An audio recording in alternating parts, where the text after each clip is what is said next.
Nathan Whitmore did not raise his voice. He did not even look up from refilling his glass of water. He simply set a thick envelope down on the kitchen counter, slid it toward his wife of 10 years, and said the words that ended everything without a single ounce of hesitation in his voice.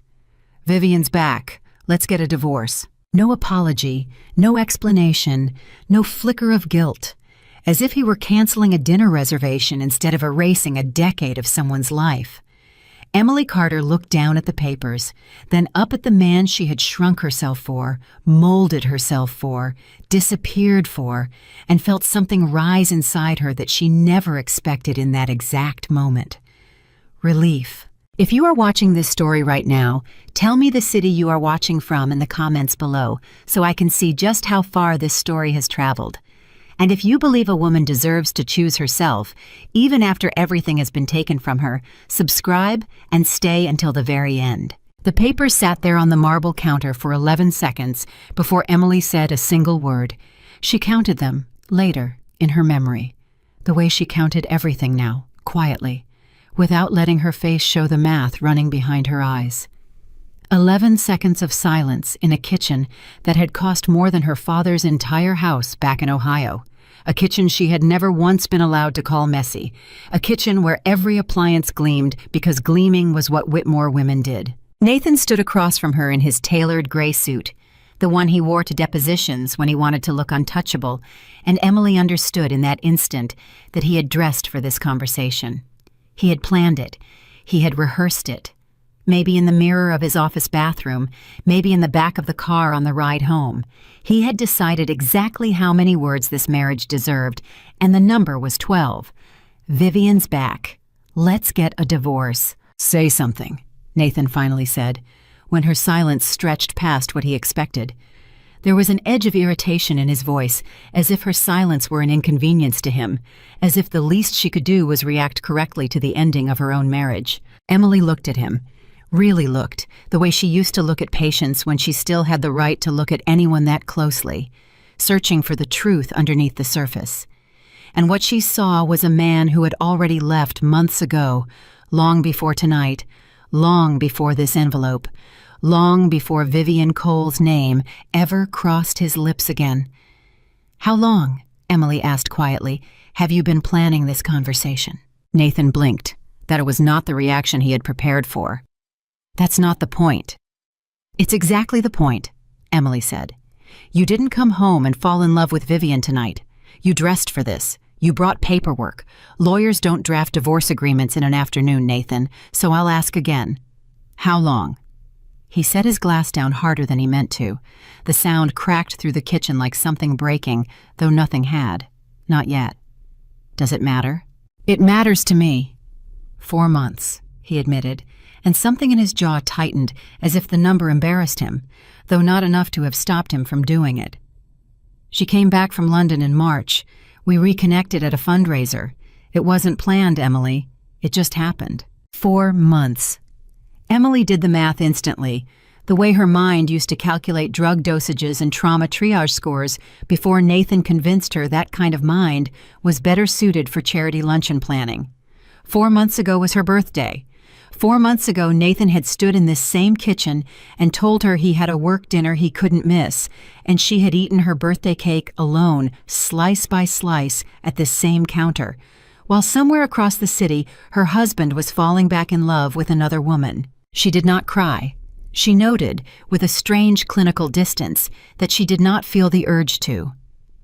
"I want you to know," Nathan continued, filling the silence because he could not tolerate it, "that this isn't about you failing at anything. You've been a good wife. My mother thinks the world of you. Your mother has never once in 10 years said my name without correcting something about me first," Emily said, and for the first time that night, her voice had an edge to it, sharp and clean, like a blade she had kept hidden in a drawer for years and was only now remembering she owned. "But go on. Tell me how none of this is about me failing." Nathan exhaled, the exhale of a man who believed he was being incredibly patient with an unreasonable person. "Vivian and I were always supposed to end up together. Everyone knew that. My father knew it. My mother certainly knew it. We got separated because of timing, because she went to London for her master's, and I wasn't willing to wait around like a fool. But things are different now. She's different. I'm different." "You're not different," Emily said. "You're exactly the same man who married me because I was convenient and safe, and now you're leaving me for the woman you actually wanted, because she's finally convenient again, too." His face flushed red, the way it always did right before he raised his voice. And for one moment, Emily braced herself for the version of Nathan that only came out behind closed doors, the version the country club never saw. But he caught himself. He always caught himself, because control was the one thing Nathan Whitmore valued above everything else, even more than love, even more than truth. "I didn't come here to fight with you," he said instead, voice flattening back into something businesslike. "I came here to be honorable about this. I could have just had my lawyer send the papers to your office. I came home myself." "How generous," Emily said. "Sign them, and we can both move on with dignity." There it was, the word he always reached for when he wanted her compliance. Dignity. 10 years of Emily's dignity had been slowly traded away, one small surrender at a time, and Nathan had never once noticed, because to him, dignity simply meant doing what he needed without causing him embarrassment. Emily picked up the pen sitting beside the papers. It was heavier than she expected, a fountain pen, the kind Nathan kept in a drawer for signing things that mattered. She turned it over once in her fingers. "Emily." For the first time all night, something shifted in Nathan's voice. Not softness exactly, but uncertainty. As if he had expected tears, expected pleading, expected the version of his wife who had spent a decade adjusting herself to fit whatever shape he required that week. And instead, he was looking at a woman he suddenly did not recognize. "You're not going to fight for this?" he asked, and there was something almost insulted in his tone, as though her calm was a personal offense. Emily uncapped the pen. "You already made your choice," she said, signing her name in one clean, unhurried motion. "Now I'm making mine." The room went silent in a way that felt different from the 11 seconds earlier. That silence had been shock. This silence was something else entirely, something that belonged to Nathan now, not to her. He stared at her signature on the page as if it were a foreign language. "That's it? 10 years, and that's it?" "You wrote the ending, Nathan. I just signed it." He opened his mouth, closed it, opened it again. For a man who spent his career arguing in courtrooms, who was never without a rebuttal, he seemed, for the first time in his life, entirely out of words. But Emily wasn't finished remembering. As she set the pen down, her mind slid backward, unbidden, the way memory does when the present moment cracks something open, and suddenly she wasn't standing in this kitchen anymore.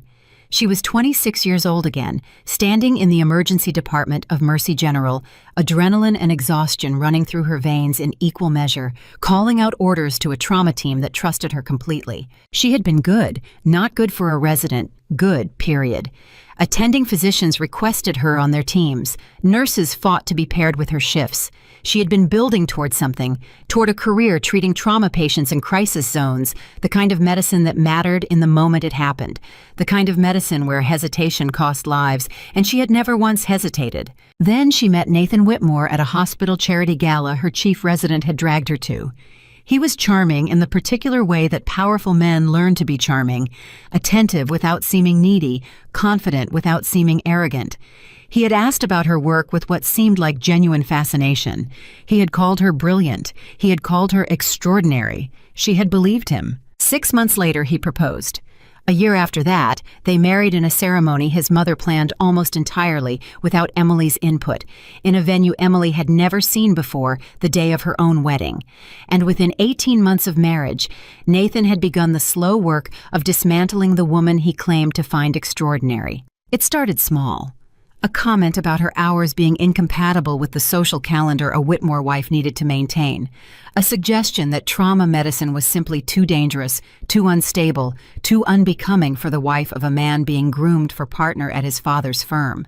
A gentle, loving, suffocating campaign to convince Emily that the thing she was best at in the entire world was somehow not good enough for the life she was supposed to want instead. "You could always volunteer somewhere less intense," Eleanor Whitmore had said once, at a dinner Emily still remembered in vivid, humiliating detail. "Somewhere that doesn't require you to smell like a hospital when you come home to my son." Emily had laughed at the time because it seemed absurd, because surely no one could actually mean something so small and so cruel. But Eleanor had meant it. And 2 years later, Emily had quietly stopped renewing her hospital privileges, telling herself it was temporary, telling herself she would go back once things settled, once the social obligations calmed down, once Nathan made partner, once. The once never came. Instead, Emily became someone else entirely. She learned the names of Nathan's colleagues' wives and their children and their allergies. She learned which charities mattered to which families and how much to donate to appear generous without appearing showy. She learned to speak less at dinner parties so Nathan could shine, to laugh at jokes that weren't particularly funny, to smooth over his sharper comments before they landed wrong with important people. She learned to disappear so gradually that she never noticed the exact day she was gone. There had been a moment, 3 years into the marriage, when Emily almost went back. A former colleague had called about an opening on a trauma team, and for one entire afternoon, Emily had allowed herself to imagine it: the scrubs, the chaos, the purpose. She had even driven to the hospital parking lot and sat there for 20 minutes, hands on the wheel, heart pounding with something that felt dangerously close to hope. Then Nathan called. His father was hosting an unexpected dinner. He needed her there. He needed her to look a certain way, say certain things, be a certain version of herself for 3 hours that would apparently determine the trajectory of his career. She had turned the car around. She hadn't driven back to that parking lot again for 7 years. Standing now in the kitchen with the signed papers between them, Emily understood something she had never let herself understand before. Nathan had not stolen her life from her in one dramatic moment. He had done it slowly, patiently, one small request at a time, until the woman who once ran trauma codes with total confidence had become a woman who apologized for taking up space in her own home. "You're smiling," Nathan said, breaking through her memory, his voice tight with something between confusion and anger. "Do you understand what's happening right now?" "I understand perfectly," Emily said. "For the first time in a very long time, I understand exactly what's happening. Vivian and I are getting married next year." He said it like a weapon, like something meant to wound her, and Emily supposed a version of herself from 5 years ago might have felt that blow land. But the version of herself standing in this kitchen tonight simply nodded. "Congratulations," she said, and meant it, in the strange way that people can mean congratulations when they are actually saying good riddance. Nathan's face darkened. He had wanted a reaction. He had wanted grief or rage or begging, something that confirmed his importance in her life, something that proved that leaving her was an act powerful enough to shatter her. Her composure was, to him, worse than any scream could have been. "My mother will be relieved," he said, an attempt to wound her again. "She always said you weren't quite right for this family." "Your mother has been telling me that in one form or another since our engagement dinner," Emily said calmly. "I appreciate her consistency, if nothing else." "You should be more careful with the settlement," Nathan said, shifting tactics, moving into the language he was most comfortable with, the language of leverage and terms. "I'm prepared to be generous, Emily. A monthly allowance, enough to get a small place somewhere reasonable, maybe outside the city, somewhere quiet, where you can start over without everyone watching what happened." There it was, the real offer beneath the offer, not generosity, erasure. Nathan wanted her gone quietly, tucked somewhere small and forgettable, so that the story of his marriage could be neatly closed and the story of Vivian Cole could begin without any inconvenient overlap. "Somewhere quiet," Emily repeated slowly, "where no one recognizes the Whitmore name attached to a divorced wife." "I didn't say that." "You didn't have to." She walked past him then, toward the bedroom, and Nathan called after her, his voice climbing with something almost like panic, as if her silence was more threatening than any argument could ever be. "Where are you going?" "To pack," Emily said without turning around. "Unless you'd prefer I stay in the guest room while your lawyer finalizes everything. I'm sure Vivian would love walking into a home that still smells like me." She heard him exhale sharply behind her, heard the particular silence of a man who had expected a very different night and did not know what to do with the one he was actually having. In the bedroom, Emily pulled a suitcase down from the closet, the same suitcase she had used for their honeymoon a decade earlier, and began folding clothes with hands that were steadier than she expected. Halfway through, her phone buzzed on the nightstand. A text from Grace Alden, her closest friend from residency, one of the very few people from her old life she had never let Nathan push away entirely. "Dinner tomorrow? Been too long." Emily stared at the message for a long moment before typing back. "Something happened tonight. Can you talk now?" Grace called within seconds. "What happened?" she said. No greeting, straight to the point, exactly the kind of friend Emily needed in that moment. "Nathan wants a divorce," Emily said, sitting down on the edge of the bed. "Vivian's back." There was a beat of silence on the line, and then Grace let out a breath that sounded almost like a laugh, though not an unkind one. "Finally," she said. "Finally. Emily, I have watched that man erase you for 10 years. I have watched you become someone I barely recognized at your own dinner parties. I love you, but I have been waiting for this call for a very long time. I just didn't think it would come from him ending it instead of you."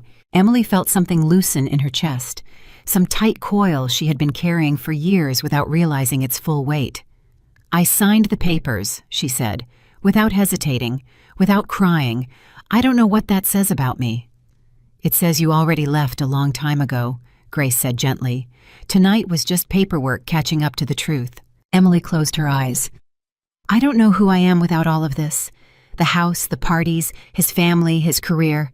I built 10 years around being Nathan's wife." "Then it's time to remember who you were before that," Grace said. "Emily Carter existed before Emily Whitmore. She was terrifying in the best way. She once intubated a gunshot victim in a moving ambulance with her bare hands shaking from adrenaline and didn't lose a single second of focus. That woman is still in there." "That was a long time ago." "It was 10 years ago," Grace said. "Not a lifetime. You can go back."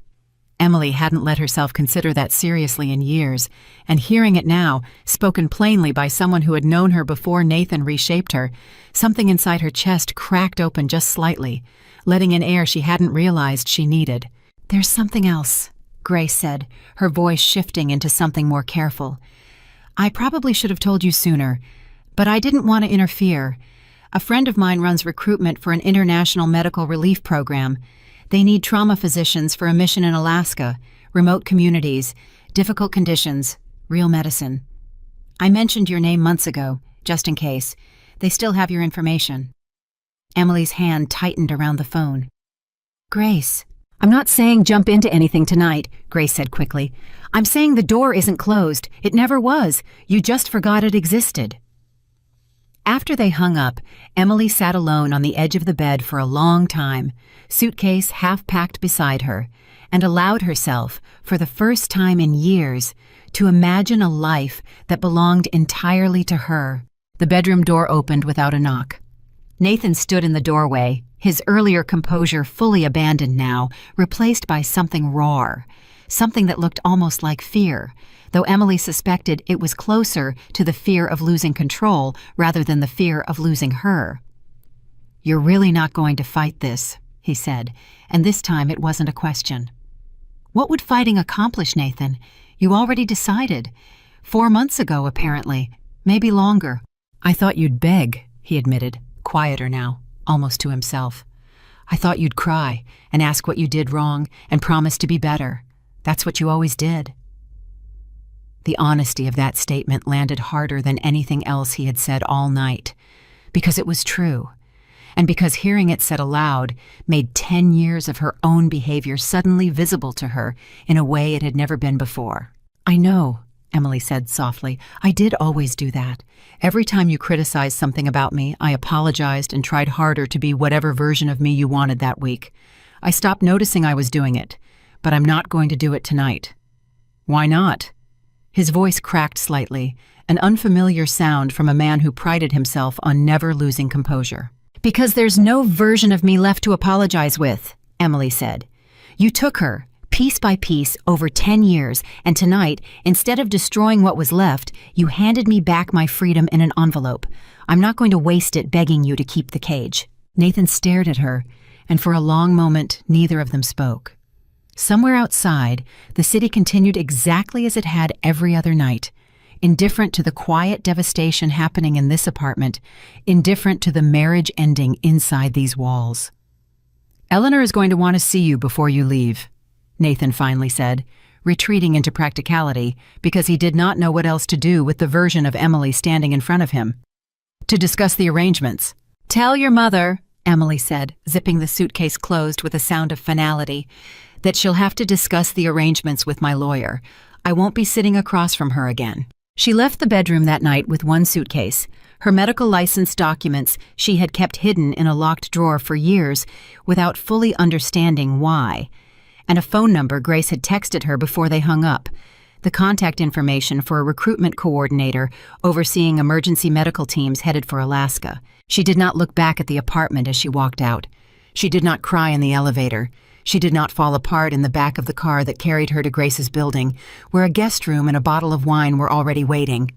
What she felt instead, sitting in the dark of that car as the city lights slid past the window, was something she hadn't felt in almost a decade, something quiet and unfamiliar and entirely her own.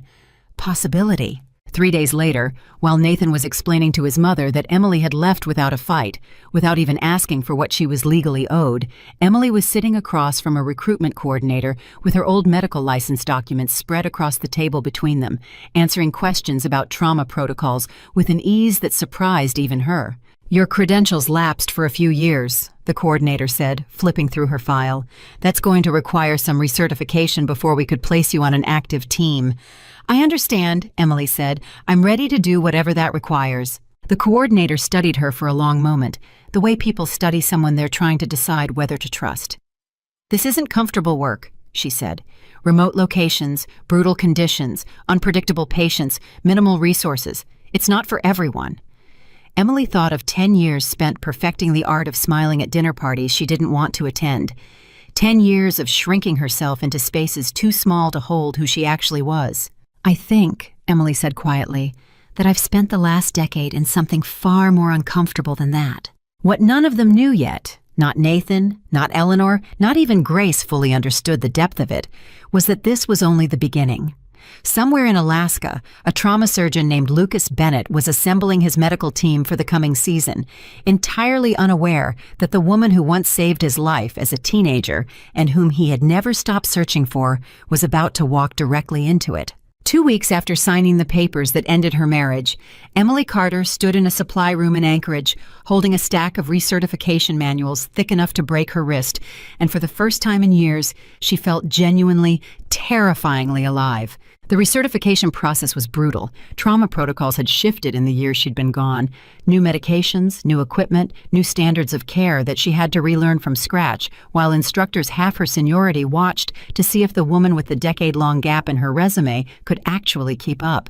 Emily studied until 2 a.m. most nights. Flashcards spread across a rented apartment that smelled like someone else's cooking, coffee going cold beside her elbow as she forced trauma algorithms back into a brain that had spent 10 years memorizing seating charts instead. She failed her first simulated code. Not badly, not dangerously, but she hesitated for 3 full seconds before calling for intubation equipment. 3 seconds that in real trauma medicine could mean the difference between a patient walking out of a hospital and a patient never walking again. The instructor running the simulation, a sharp-eyed woman named Renata Cho, pulled her aside afterward with a clipboard and an expression that gave nothing away. "You used to be one of the best residents this program ever certified," Renata said. "I pulled your old file. Chief resident wrote that you had instincts that couldn't be taught." "That was a long time ago," Emily said. "Instincts don't disappear," Renata said. "They get buried. The question is whether you're willing to dig them back out, or whether you came here because it sounded better than sitting at home feeling sorry for yourself." The words stung, sharp and unflinching, but Emily didn't argue. She simply nodded, picked her manuals back up, and said, "Test me again tomorrow." Renata almost smiled. 6 a.m. Emily was there at 5:45. By the end of her second week, something began shifting back into place inside her, slowly, like a bone that had been set wrong and was finally being rebroken correctly. Her hands remembered things her mind had forgotten. Muscle memory returned before conscious memory did. During a simulated multi-trauma exercise, 3 mock patients screaming through actor performances calibrated to overwhelm even experienced physicians, Emily moved through triage with a calm precision that made 2 of the younger residents in the room go quiet and watch her work. "Where did you learn to move like that?" one of them asked afterward, genuinely stunned. "I used to do this for a living," Emily said, and for the first time since Nathan set those papers on the counter, she said it without apology in her voice. 3,000 miles away, in a New York courtroom his family had donated a wing to, Nathan Whitmore was discovering that walking away from a marriage was significantly messier than he had anticipated. "She hasn't contested anything," his lawyer told him, sliding a folder across the conference table. "No claim on the apartment. No claim on the investment accounts beyond the minimum required by law. She signed everything within 72 hours. Nathan frowned at the folder like it had personally offended him. "That doesn't sound like Emily." "It sounds exactly like someone who wants this finished quickly," the lawyer said. "Most spouses would be fighting for every dollar. Yours seems to want the opposite. Frankly, you got lucky." Lucky wasn't the word forming in Nathan's chest. Something closer to unsettled sat there instead, a low hum of wrongness he couldn't quite name. He had spent 10 years believing he understood exactly who Emily was, predictable, accommodating, endlessly willing to absorb whatever he needed her to absorb. The woman who walked out of that apartment with 1 suitcase and no argument didn't match the woman he thought he'd married. His mother, Eleanor, was significantly less subtle about her opinions. "You're worried about the wrong thing," Eleanor said over lunch that week, cutting into her salad with the same precision she cut into every conversation. "Who cares what Emily does now? What matters is that Vivian's family sees this handled cleanly. The Coles do not tolerate messy transitions." "I'm not worried," Nathan said, though the tightness in his jaw suggested otherwise. "Good, because Vivian's parents are hosting a dinner in 3 weeks to formally announce your engagement, and I need you focused, not distracted by whatever your ex-wife is doing with her time." Nathan nodded, but later that night, alone in his apartment, he found himself doing something he hadn't expected to do. He opened his laptop and searched Emily's name. Nothing came up. No social media updates, no announcements, nothing but an old hospital staff photo from years earlier, buried on page 4 of the results. The absence of information bothered him more than information would have. Somewhere out there, Emily was doing something, becoming something, and he had absolutely no way of knowing what. He closed the laptop harder than necessary and told himself it didn't matter. It mattered. Back in Alaska, Emily finished her recertification exam on a Thursday afternoon with a score that made Renata actually smile for the first time in 3 weeks. "Congratulations, Dr. Carter," Renata said, sliding the results across the table. "You're cleared for active field placement. There's a team assembling for the remote outreach program starting next month. Trauma coverage for communities that don't have reliable access to emergency care. It's demanding work. Long hours, harsh conditions, minimal backup if something goes wrong." "I want it," Emily said immediately. No hesitation this time. "You'll be working under Dr. Lucas Bennett. He runs the program. Difficult man to impress, but he runs the tightest trauma team I've ever seen. If he approves you, you're in."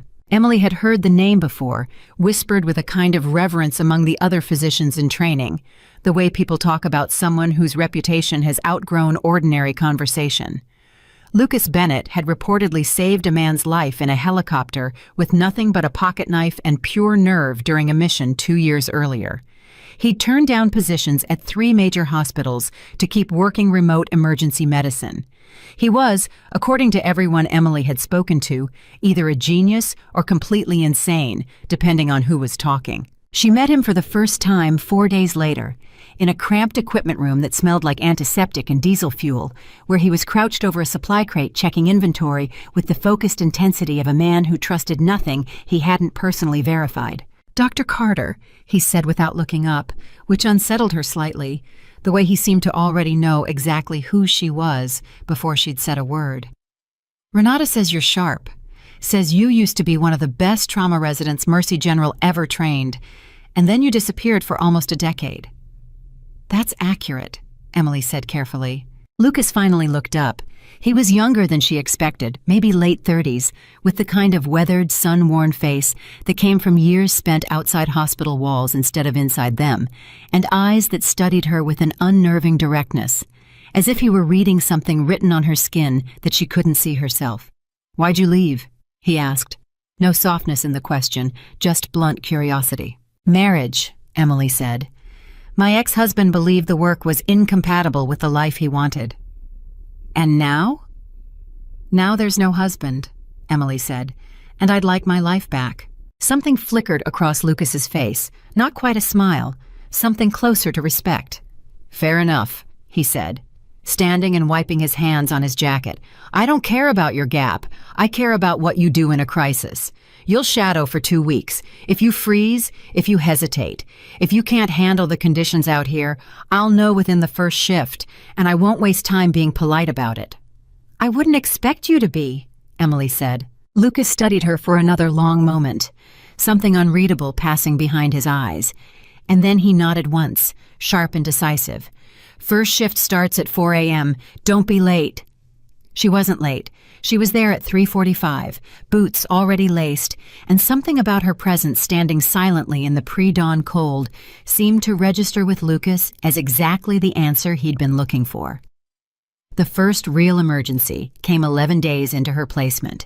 A snowmobile accident 30 miles outside the nearest township, a teenage boy thrown from the vehicle at speed, unconscious when the call came through, vitals unstable by the time Emily and Lucas's team reached him by helicopter through weather that made the entire aircraft shudder. "Pupils unequal," Emily called out over the wind, kneeling beside the boy in the snow, her hands moving with an efficiency that surprised even her. "Possible intracranial bleed. We need to move now." "Airways compromised," Lucas said, already working beside her, his movements matching hers almost instinctively, like two people who had trained together for years instead of days. "Talk to me, Carter. What's your call?"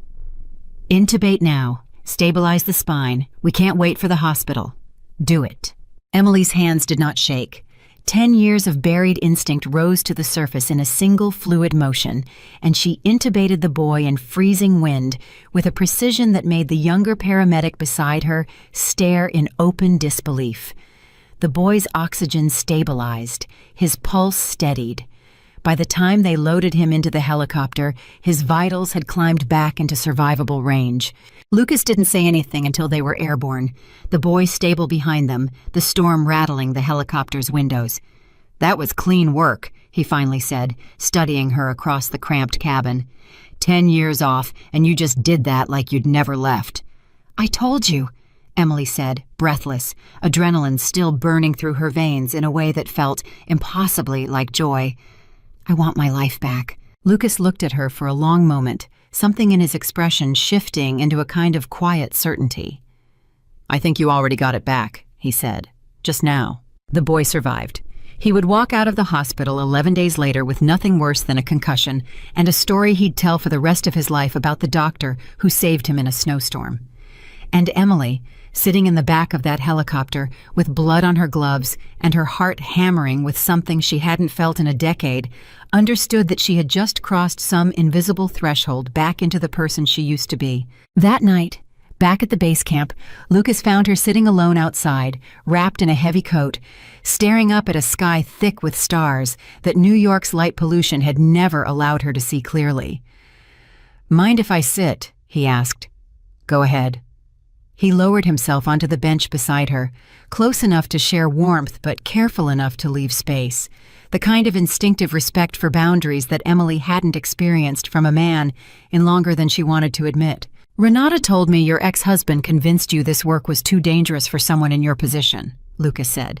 "What position was that exactly?" Emily let out a short, humorless laugh. "Wife of a prominent New York attorney. Apparently trauma medicine doesn't photograph well at charity galas." "That sounds exhausting," Lucas said. "You have no idea," Emily said. And then, unexpectedly, she found herself talking, really talking, in a way she hadn't allowed herself to with anyone in years. She told him about the slow erasure, the small surrenders, the moment she realized she'd stopped recognizing her own reflection at dinner parties. Lucas listened without interrupting, without offering hollow sympathy, just quiet, steady attention that made her feel, for the first time in a long time, actually seen. "You don't need someone to complete you," Lucas said finally when she'd finished. "You need someone who reminds you how strong you already are. Sounds like nobody's done that for you in a long time."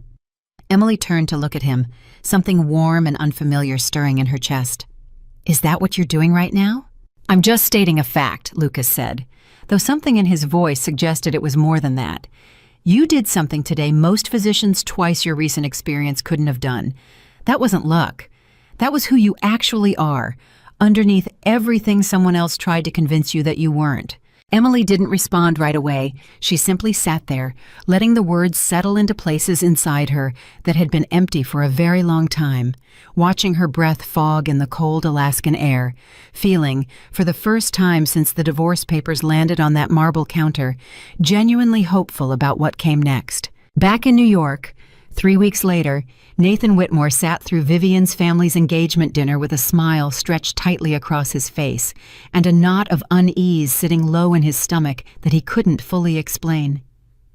"You seem distracted," Vivian said afterward, as they walked to the car, her hand tucked into the crook of his arm with practiced ease, the same way it always had, elegant and effortless, and entirely comfortable in every room she entered.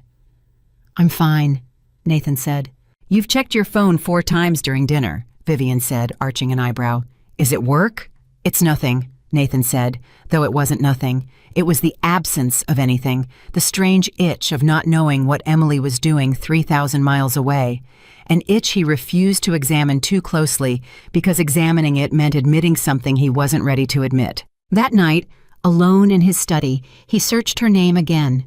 This time something new appeared, buried in a local Alaskan news outlet's website, a short article about a medical relief team's first successful season, featuring a small photograph of a physician crouched beside a patient in the snow, her face partially obscured by a medical mask, but unmistakably, impossibly Emily. Dr. Emily Carter, formerly of Mercy General, has rejoined emergency trauma medicine after a career hiatus, the caption read, and colleagues describe her instincts as some of the sharpest they've encountered in years. Nathan read the caption 4 times, sharpest they've encountered in years. He thought of the woman who used to ask his permission before scheduling her own hair appointments, who used to run every decision through the filter of what the Whitmore family would think. And he could not reconcile that woman with the composed, capable physician staring back at him from a grainy photograph on a website he'd never heard of before tonight. Something twisted in his chest, something he refused to name as jealousy because jealousy would mean admitting he still cared, and he still had Vivian, still had the life he'd chosen, still had everything he was supposed to want. He closed the laptop and did not sleep well that night. Back in Alaska, Emily's confidence continued building with each passing week, each shift, each small victory that reminded her exactly who she used to be before she spent a decade learning to become smaller. She stopped flinching at loud emergencies. She stopped second-guessing her instincts. She started slowly laughing again, actually laughing, the kind that came from somewhere real, instead of the polite performance she'd perfected for a decade of dinner parties. Lucas noticed. Everyone on the team noticed. "You're different than you were a month ago," Grace observed during a video call one evening, Emily sitting cross-legged on her narrow bunk, phone propped against a stack of medical textbooks. "I feel different," Emily admitted. "I feel like myself again. Actually myself, not the version I was performing for 10 years. "And Lucas?" Grace asked, a knowing lilt in her voice that Emily chose to ignore for exactly 3 seconds before answering honestly. "He's unexpected," Emily said carefully. "He doesn't ask me who I belong to. He doesn't care about my last name or my ex-husband's family or any of it. He just sees the work I do and respects it. I forgot what that felt like." "That sounds like something worth paying attention to," Grace said gently. Emily didn't respond right away, watching the frost creep across her window, thinking of the way Lucas had looked at her in the helicopter, the way his voice had steadied hers during that first chaotic emergency, the strange, quiet familiarity that sometimes passed between them that she couldn't quite explain, as if some part of her recognized something in him that her conscious mind hadn't yet identified. "I'm not ready for anything," Emily finally said. "I just got my life back. I'm not going to hand pieces of it to someone else so quickly." "Nobody's asking you to," Grace said. "Just don't close yourself off completely. You deserve good things, Emily. You've earned them." 2 nights later, during a routine equipment check before an incoming storm, Lucas found Emily alone in the supply room, methodically organizing trauma kits with the same precision she brought to everything now. "You've got good hands," Lucas said, watching her work. "Steady. Most people who've been away as long as you have take months to get that steadiness back. You got it back in weeks." "Maybe I never really lost it," Emily said. "Maybe I just buried it somewhere Nathan couldn't reach." Lucas leaned against the doorframe, studying her with that same unnerving directness from their first meeting. "Can I ask you something personal?" Emily paused, kit in hand. "Go ahead." "Have you ever had a moment," Lucas said slowly, choosing his words with unusual care, "where you meet someone and something about them feels familiar, even though you're certain you've never met them before?" Emily's hands stilled. Something about the question landed strangely in her chest, an odd resonance she couldn't quite place. "Why do you ask?" Lucas hesitated, something flickering behind his eyes that looked almost like restraint, like a man holding back words he wasn't ready to say yet. "No reason," he finally said. "Forget I asked."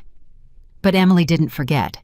She carried the strangeness of that question with her for the rest of the night, a small, persistent itch at the back of her mind, the sense that something important had almost surfaced between them and then retreated before she could grasp it. 3 days later, the storm Lucas had warned about arrived in full force, stranding the entire medical team at base camp for nearly 48 hours, cutting off communication with the outside world, leaving Emily and Lucas and the rest of the small crew huddled together against a wind that howled like something alive. It was during that storm, sitting across from each other over instant coffee and canned soup, that Lucas finally told her about the accident. "When I was 17, he began, staring into his coffee rather than at her. "I was volunteering with a wilderness rescue program back in Colorado. Summer job, mostly grunt work, carrying equipment, setting up camp for search teams. There was an accident. A car went off the road during a storm, rolled down an embankment. I was the first one there before the actual rescue team arrived." Emily's chest tightened, an inexplicable weight settling over her, though she couldn't have said why. "There was a girl in the car," Lucas continued. "Maybe 15, 16. Her family didn't make it. She was trapped, bleeding, terrified, and I didn't know anything about medicine back then. Nothing real, just basic first aid. But I stayed with her, talked to her the entire time we waited for the ambulance, kept her conscious, kept her calm, told her she was going to be fine, even though I had no idea if that was true." Emily's hands had gone cold around her coffee cup. "She survived," Lucas said quietly. "I never saw her again after that night, never even learned her full name, but I never forgot her. I think about her sometimes, wonder what happened to her, wonder if she ever got the life back that accident almost took from her. That night is actually why I went into trauma medicine. I wanted to be able to do more than just talk someone through it next time." The room had gone very quiet, the storm outside howling against the walls, and Emily sat frozen across from him, something enormous and unspoken rising in her chest, a memory she had buried so deeply she'd almost convinced herself it belonged to someone else's life entirely. A car accident, a storm, a stranger's voice in the dark, calm and steady, promising her she would be fine. "What was her name?" Emily asked, her voice barely above a whisper, though some part of her already suspected the answer, already felt the ground shifting beneath her in a way that terrified her. Lucas shook his head slowly. "I never knew her last name. Just Emily. That's all I ever had. Just Emily, and a promise I made to a scared teenage girl that she was going to survive." The coffee cup slipped slightly in Emily's trembling hands. Outside, the storm raged on, indifferent to the impossible collision of past and present happening quietly inside that small, cramped shelter, where 2 people who had once shared a single, terrifying night a lifetime ago sat across from each other, utterly unaware, for just a few seconds longer, that fate had somehow, impossibly, brought them back together.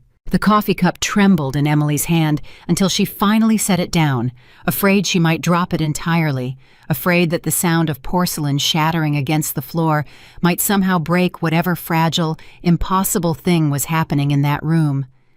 "Say that again," she whispered. Lucas looked up from his own cup, confusion flickering across his face at the sudden change in her voice. "Say what again?" "The accident, the girl. Tell me exactly where it happened." "A stretch of highway outside Durango, Colorado," Lucas said slowly, watching her with growing concern. "Why? Emily, you've gone pale. What's wrong?" Emily's mind raced backward through 19 years of memory she had spent most of her adult life trying not to touch, because touching it meant remembering the sound her mother's voice made right before it stopped, meant remembering the taste of blood in her own mouth, meant remembering a boy's voice cutting through the darkness and the rain, steady and certain, promising her she would live when every instinct in her body told her otherwise. "I was 16, Emily said, her voice barely audible over the storm still battering the walls outside. "We were driving back from my grandmother's house. My parents, my younger brother, me. The road was flooded. The car went off the embankment before my father could correct it." Lucas had gone very still. "I don't remember most of it," Emily continued, her hands pressed flat against the table now, grounding herself against something that felt like the floor tilting beneath her. "I remember the car rolling. I remember waking up upside down, hanging from my seatbelt, and I remember someone's voice, a boy's voice. He kept telling me to stay awake, kept telling me my name, kept promising me I was going to be fine, even when I could tell by the sound of his voice that he wasn't sure. Emily." Lucas's voice had dropped to almost nothing. "You called me by my name over and over," Emily said, tears rising now, unstoppable. 19 years of buried grief and buried gratitude breaking loose all at once. "You held my hand through the broken window. You told me to look at you instead of looking at the car, instead of looking at what happened to my family. You stayed until the ambulance came, and then somebody pulled you away, and I never saw your face again. I spent years trying to find out who you were. I never could." Lucas stood up so fast his chair scraped hard against the floor, and for a moment he simply stood there, staring at her as if she were something impossible, something his mind refused to fully process. "You're the girl," he said, disbelief thick in his voice. "You're actually her. 19 years, Emily. I've thought about that night more times than I can count. I built my entire career trying to become someone who could have saved your family too. Not just you. And you were right here the entire time, 3 weeks into working beside me, and I didn't know." "I didn't know either," Emily said, wiping at her face with the back of her hand. "I never even knew your name. I only knew there was a boy who stayed. I used to think I imagined some of it, the trauma so severe that my brain filled in details that weren't real. But it was real. It was you." Lucas crossed the small room in 3 steps and crouched in front of her chair, taking her hands in his own hands trembling now. 19 years of unspoken grief and searching, finally finding somewhere to land. "I looked for you," he admitted. "For years, actually. Quietly, whenever I had free time. I tried hospital records, but I was a minor. I wasn't allowed access to patient information. I gave up eventually. Told myself it was selfish to keep chasing a stranger's face when I should be focused on becoming someone who could help the next person, and the next, instead of fixating on one girl I couldn't save completely." "You did save me," Emily said, her voice breaking. "You saved the only part of my family that survived that night. I lived because you refused to let me stop fighting." The storm outside seemed to fade into background noise as the two of them sat there, hands intertwined, the impossible weight of coincidence and fate pressing down on both of them at once. Emily felt something crack open inside her chest, something that had been sealed shut since she was 16 years old. Grief and gratitude tangled together so tightly she could no longer separate where one ended and the other began. "I don't understand how this is possible," Emily whispered. 19 years and somehow we end up on the same medical team in Alaska. What are the odds of that?" "I don't know," Lucas said quietly, still holding her hands like he was afraid letting go might make her disappear again. "But I don't think I believe in coincidence anymore. Not after this." They sat together in silence for a long time after that, the storm raging outside, neither of them quite ready to speak again, both of them processing the strange, impossible gravity of what had just been revealed between them. Emily found herself studying his face in a new light, searching for traces of the terrified 17-year-old boy who had once held her hand through broken glass, and somewhere in the set of his jaw, in the steadiness of his eyes, she found him. "Why didn't your voice ever leave me?"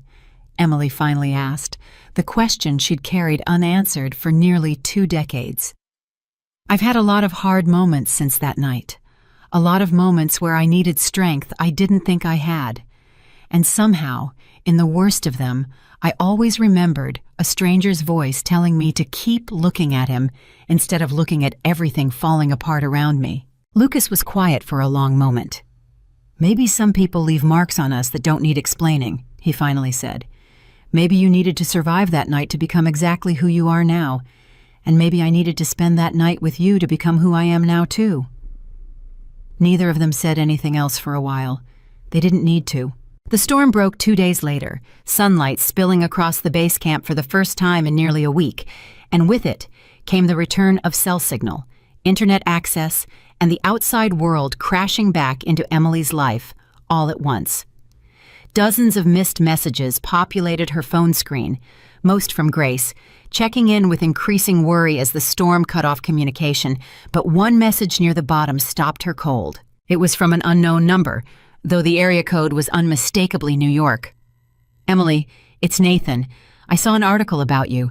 I know things ended badly between us, but I wanted to reach out. Can we talk?" Emily stared at the message for a long moment, feeling something cold settle in her stomach, an unwelcome intrusion from a life she had spent weeks finally learning to leave behind. "Everything okay?" Lucas asked, noticing the shift in her expression as they walked back toward the main building together, the crisp Alaskan air still sharp with the memory of the storm. "Nathan texted me," Emily said. "Apparently, he saw an article about the rescue mission back in the fall." Lucas's jaw tightened almost imperceptibly. What did he want? "He wants to talk," Emily said, showing him the message. Lucas read it, something unreadable passing across his face before he handed the phone back. "Do you want to talk to him?" "No," Emily said, and she was surprised by how certain her own voice sounded. "I don't owe him anything. Not conversation, not closure, not an explanation for how I've been spending my time since he handed me those divorce papers like he was returning a library book." Lucas almost smiled at that, though something more serious lingered behind his eyes. "For what it's worth, I think that's the right call." Emily didn't respond to Nathan's message that night, or the next, but 3 days later a second text arrived, this one longer, more insistent. "I've been thinking about everything," Nathan wrote. "I made mistakes. I want to explain myself properly. There's a medical conference in New York next month. I heard your name mentioned as a potential speaker for the trauma outreach panel. If you're coming back for it, I'd like the chance to see you. Just to talk."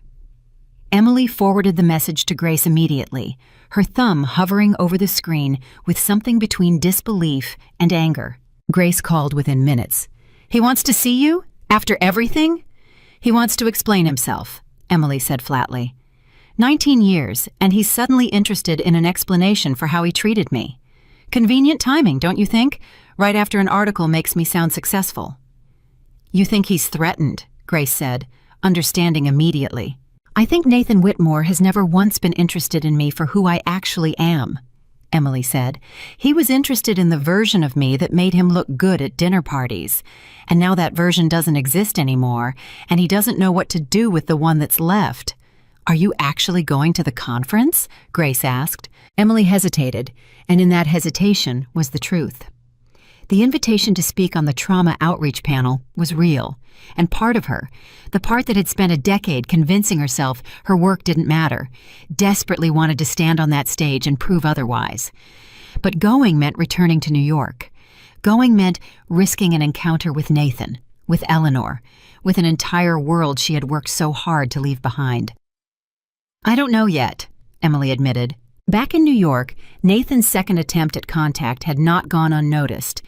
Vivian found the draft of his message still open on his laptop screen one evening, having stopped by his apartment unannounced with dinner from his favorite restaurant, expecting a quiet evening together before their engagement dinner the following week.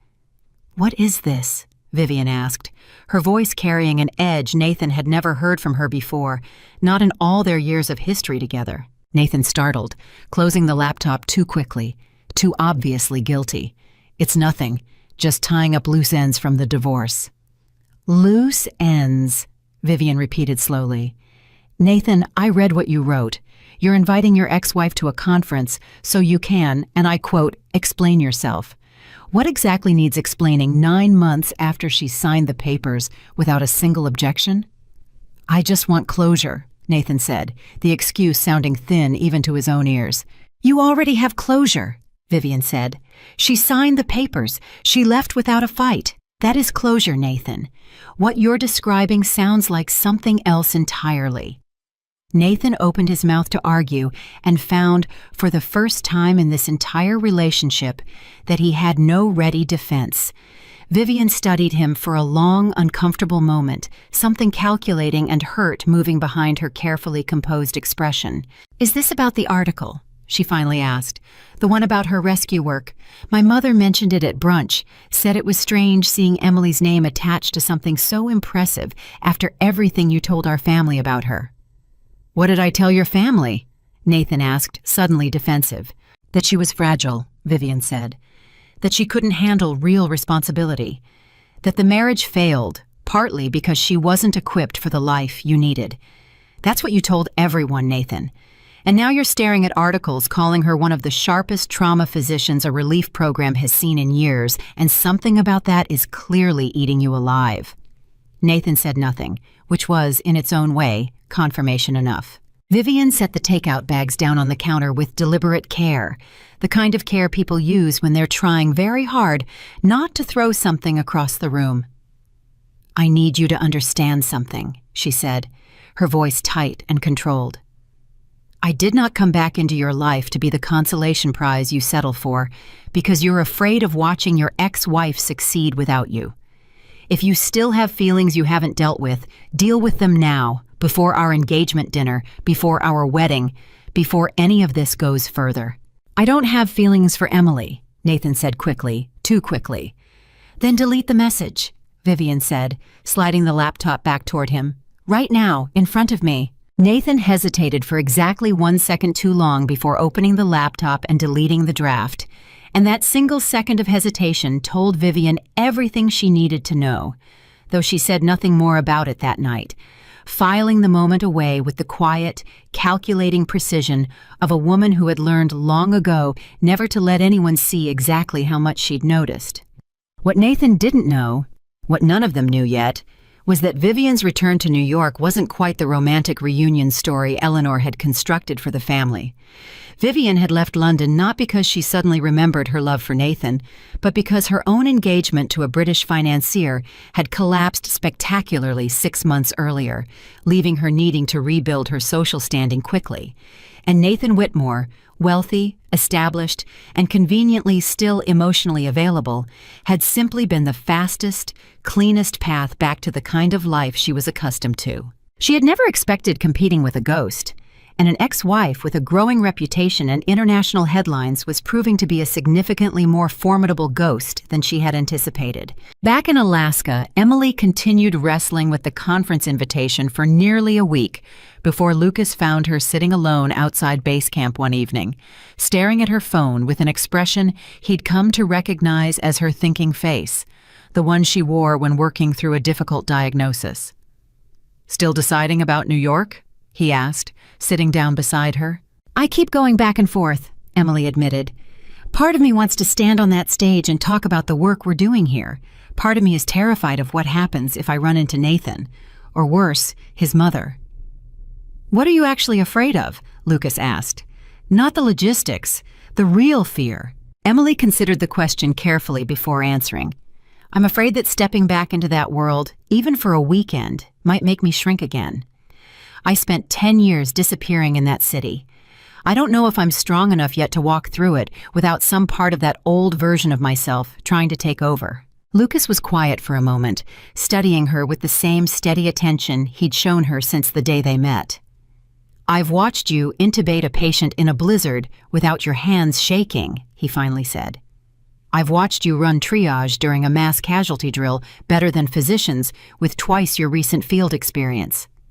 I don't think the woman sitting next to me right now is capable of shrinking anymore, Emily. I think she just needs to prove that to herself. And if you're wrong, then I'll be standing right there in the audience," Lucas said simply, "reminding you who you actually are." Something in Emily's chest loosened at that, a warmth spreading through her that had nothing to do with the cold Alaskan evening settling around them. "You'd come with me? To New York?" "If you wanted me there," Lucas said. "Yes." Emily accepted the conference invitation the next morning. The weeks leading up to the trip passed in a blur of preparation, both professional and personal.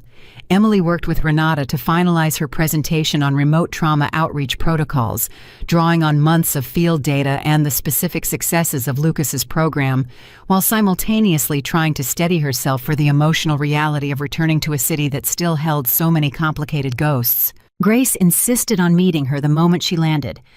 "I'm not letting you walk back into that city alone," she said over the phone. "Not after everything. I'll be at the airport." True to her word, Grace was waiting when Emily's flight landed at JFK, and the two women embraced tightly in the middle of the crowded terminal, nearly a year of separation and transformation collapsing into a single tearful hug. "You look different," Grace said, pulling back to study her friend's face. "Stronger? There's something in your eyes I haven't seen since before you married him." "I feel different," Emily admitted. "And who's this?" Grace asked, her attention shifting to Lucas, who stood a respectful distance behind Emily with their bags, his expression carefully neutral, but his eyes tracking Emily with an attentiveness that Grace clearly did not miss. "This is Lucas," Emily said. "He runs the trauma program in Alaska." "Uh-huh," Grace said, an eyebrow arched knowingly. "And is that all he does?" "Grace?" "I'm just asking questions," Grace said, though the smile tugging at her mouth suggested she already had her answer. The conference itself was held at a prestigious medical center in Manhattan, the kind of glossy, high-profile event that Emily once would have attended as Nathan's wife, standing quietly in the background while he networked with colleagues who barely acknowledged her presence. This time, Emily walked through the doors as the featured speaker on the trauma outreach panel, her name printed clearly on the conference program. Her credentials listed without a single mention of the Whitmore name attached anywhere. She felt Lucas's hand brush against hers briefly before she walked toward the stage, a small, grounding gesture that steadied her more than she expected. "You've got this," he said quietly. Emily's presentation ran 45 minutes, covering everything from remote trauma protocols to the specific case of the teenage snowmobile accident that had marked her return to active field medicine. She spoke without notes for most of it, her voice steady and confident, drawing on instincts that had clearly never actually left her, only waited patiently to be reclaimed. The applause afterward was genuine, sustained, the kind of professional recognition Emily hadn't experienced in over a decade. And standing on that stage, bathed in the kind of respect she had once been told she didn't deserve to want, Emily felt something settle permanently into place inside her chest. She did not shrink. She had never felt larger. It was during the networking reception afterward, glass of wine in hand, surrounded by colleagues eager to discuss her outreach program, that Emily turned and found herself face to face with Nathan Whitmore for the first time in nearly a year. He looked older somehow, though it had barely been 10 months. Something worn and uncertain in his expression that hadn't been there the night he set those divorce papers on the kitchen counter with such calm, cold certainty. "Emily," he said, his voice catching slightly, "you look incredible. The presentation was extraordinary." "Thank you," Emily said, her voice even, betraying none of the tightening in her chest at the sight of him. "I didn't think you'd actually respond to my messages," Nathan said, "but I hoped you'd come. I wanted to see you, to talk properly, not through text." "I'm here for the conference, Nathan," Emily said, "not for you." "I understand that," he said quickly, "but there are things I need to say, things I should have said before you signed those papers. Emily studied him for a long moment, searching for even a flicker of the man she'd once loved, and finding instead only the familiar shape of someone still trying to control the narrative, still trying to author her reaction the way he had authored everything else about their marriage. "There's nothing you can say now that would have mattered then," Emily said quietly. "You made your choice standing in our kitchen with an envelope you'd already had drafted for months. I've made mine since. I don't need anything from you anymore, Nathan. Not an apology, not an explanation, not closure." "Emily, please," Nathan said, something desperate creeping into his voice now, an unfamiliar sound from a man who had spent his entire life never having to beg for anything. "Just 5 minutes. I know I hurt you. I know I made mistakes I can't take back. But watching you up there tonight, watching everyone in this room look at you the way they should have looked at you for the last 10 years, I realized how badly I—" "Stop," Emily said, cutting him off, her voice firm but not unkind. "Whatever you're about to say, I don't think you should say it. Not here. Not to me. You're engaged, Nathan. Vivian is somewhere in this city right now, probably planning your wedding, and you're standing in front of your ex-wife at a professional conference, trying to say something you'll regret the moment it leaves your mouth." Nathan's jaw tightened, the truth of her words clearly landing harder than he expected. "I just wanted you to know I made a mistake," he finally said quietly. "I already knew that," Emily said. "I've known it for a long time, but knowing it doesn't change anything for me anymore, Nathan. I'm not the same woman who needed you to see her value. I see it myself now." She turned to walk away, and it was in that exact moment that Lucas appeared beside her, 2 glasses of wine in hand, his presence immediately shifting the entire dynamic of the conversation. Nathan's eyes moved between them, understanding dawning slowly, painfully, across his face. "This is Lucas," Emily said simply, taking one of the glasses from his hand. "He runs the medical program I work with now." "I see," Nathan said, something bitter settling into his expression as he took in the easy familiarity between them, the way Lucas's hand rested naturally at the small of Emily's back, the way Emily leaned slightly into that touch without seeming to notice she was doing it. "It was good seeing you, Nathan," Emily said, and for the first time all evening she meant it as a genuine goodbye rather than a polite deflection.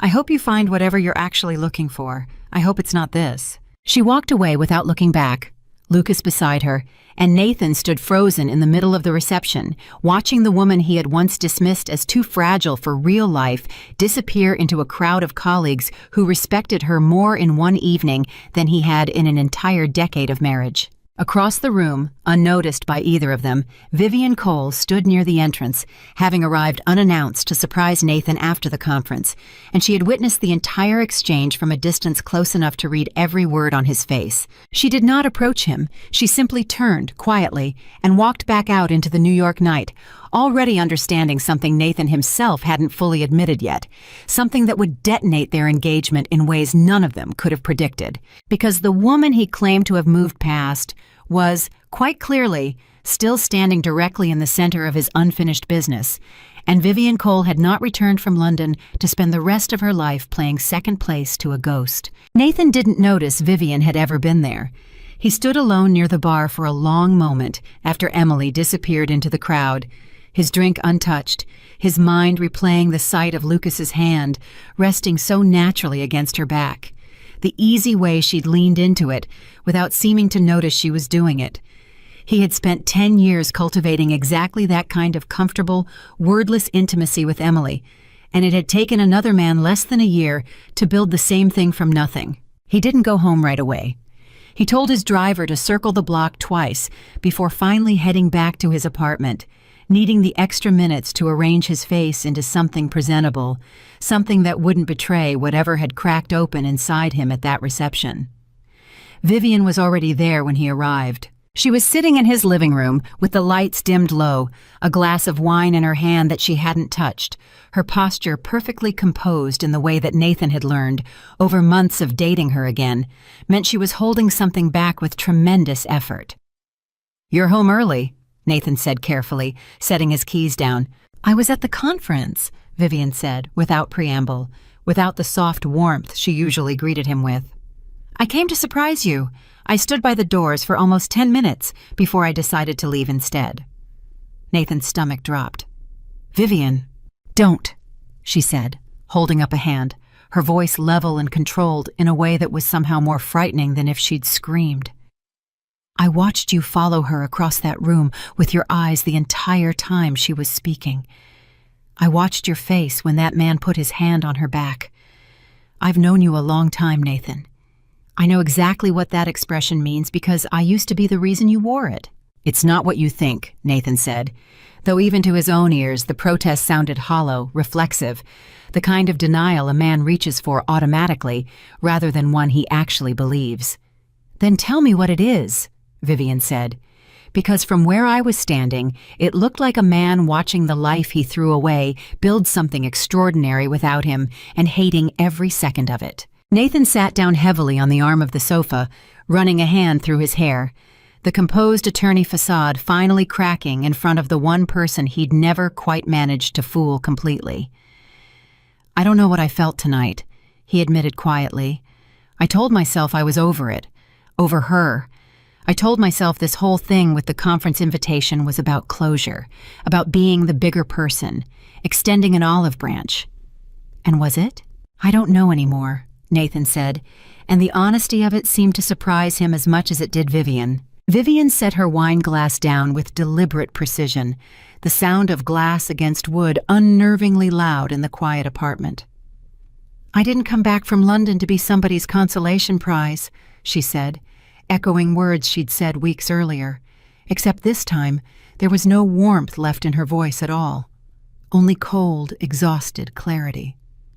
I came back because my own life fell apart, and you were familiar and comfortable, and exactly the kind of soft landing I needed at the time. I think, if I'm honest with myself, we both know that's closer to the truth than the story we've been telling your mother. Nathan looked up at her, startled by the admission. Vivian, I'm not angry, she said, though the tightness around her eyes suggested otherwise. I'm tired. I'm tired of competing with a woman who isn't even trying to compete with me. That's the worst part, Nathan. She wasn't fighting for you tonight. She didn't even seem to remember you were in the room half the time. And somehow that made you want her more than anything I've done in the last 6 months. Neither of them spoke for a long moment. Outside, the city hummed on, indifferent, the same way it had the night Emily left this same building with a single suitcase and no argument left to give.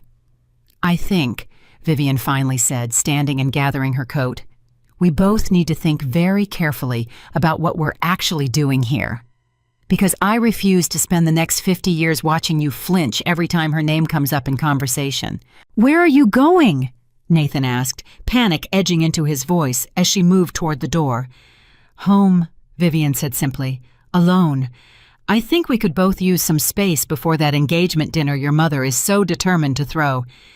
She left without another word, and Nathan sat alone in his darkened living room for a long time afterward, staring at nothing, the silence of the apartment pressing in around him like something physical. Across the city, Emily and Lucas walked several blocks from the conference venue before either of them spoke, the cold October air sharp and clarifying after the crowded warmth of the reception. You okay? Lucas finally asked, glancing sideways at her. I think so, Emily said, surprising herself with how true it felt to say it. I thought seeing him again would undo something in me. I braced myself for it the entire flight here, but standing there, listening to him try to explain himself, I just felt nothing. Not anger, not sadness, just distance. Like watching a stranger apologize for something that happened to someone else. That's not nothing, Lucas said. That's healing. It just doesn't always announce itself the way we expect it to. Emily smiled slightly, tucking her hands deeper into her coat pockets. When did you get so wise about heartbreak, Dr. Bennett? I spend a lot of time out in the middle of nowhere with only my own thoughts for company, Lucas said. You learn a few things about grief when there's nothing else to distract you from it. They walked in comfortable silence for a while longer, until Emily finally asked the question that had been sitting quietly in her chest since the reception. Did it bother you? Seeing him? Watching him try to talk to me like that? Lucas considered the question with the same careful honesty he brought to everything. Yeah, he admitted, It bothered me.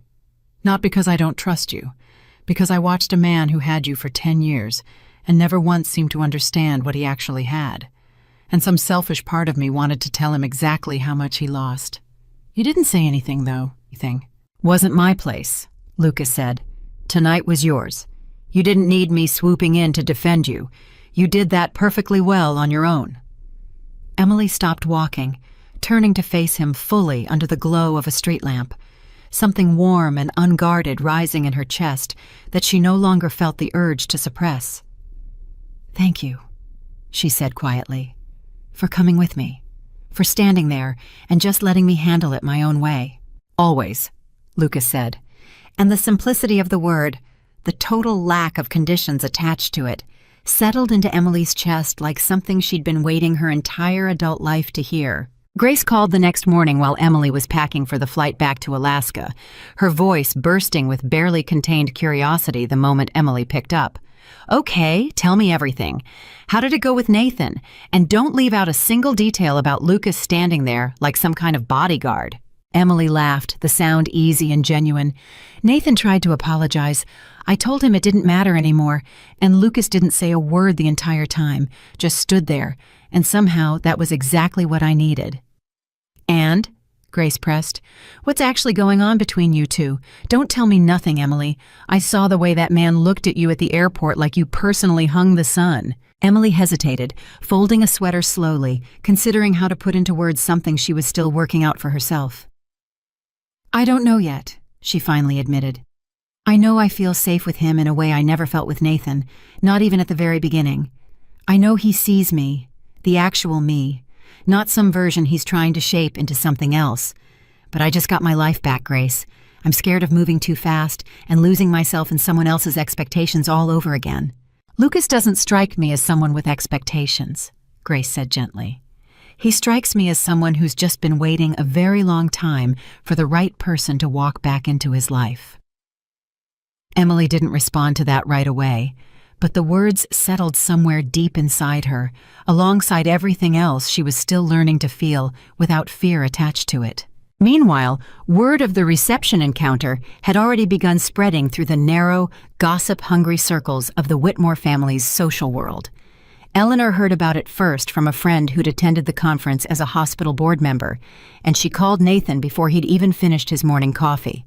"I heard you made quite a scene at that medical conference," Eleanor said, no greeting, straight into the attack the way she always did when she was furious. "Cornering your ex-wife in front of half of Manhattan's medical establishment right before your engagement dinner. Do you have any idea how that looks?" "I didn't corner her, Mother. I said a few words, that's all." "That's not what I heard," Eleanor snapped. "I heard you looked like a man begging, in front of Vivian, no less.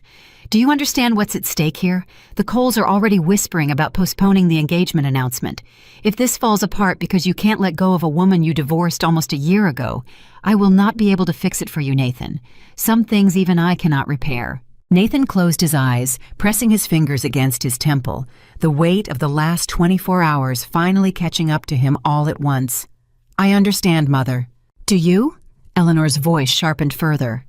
"Because from where I'm sitting, it looks very much like you're about to throw away everything we've worked to rebuild, chasing after a woman who clearly doesn't want you anymore. Fix this, Nathan. Whatever this is, fix it before the dinner, or I will not be responsible for what happens to this family's reputation."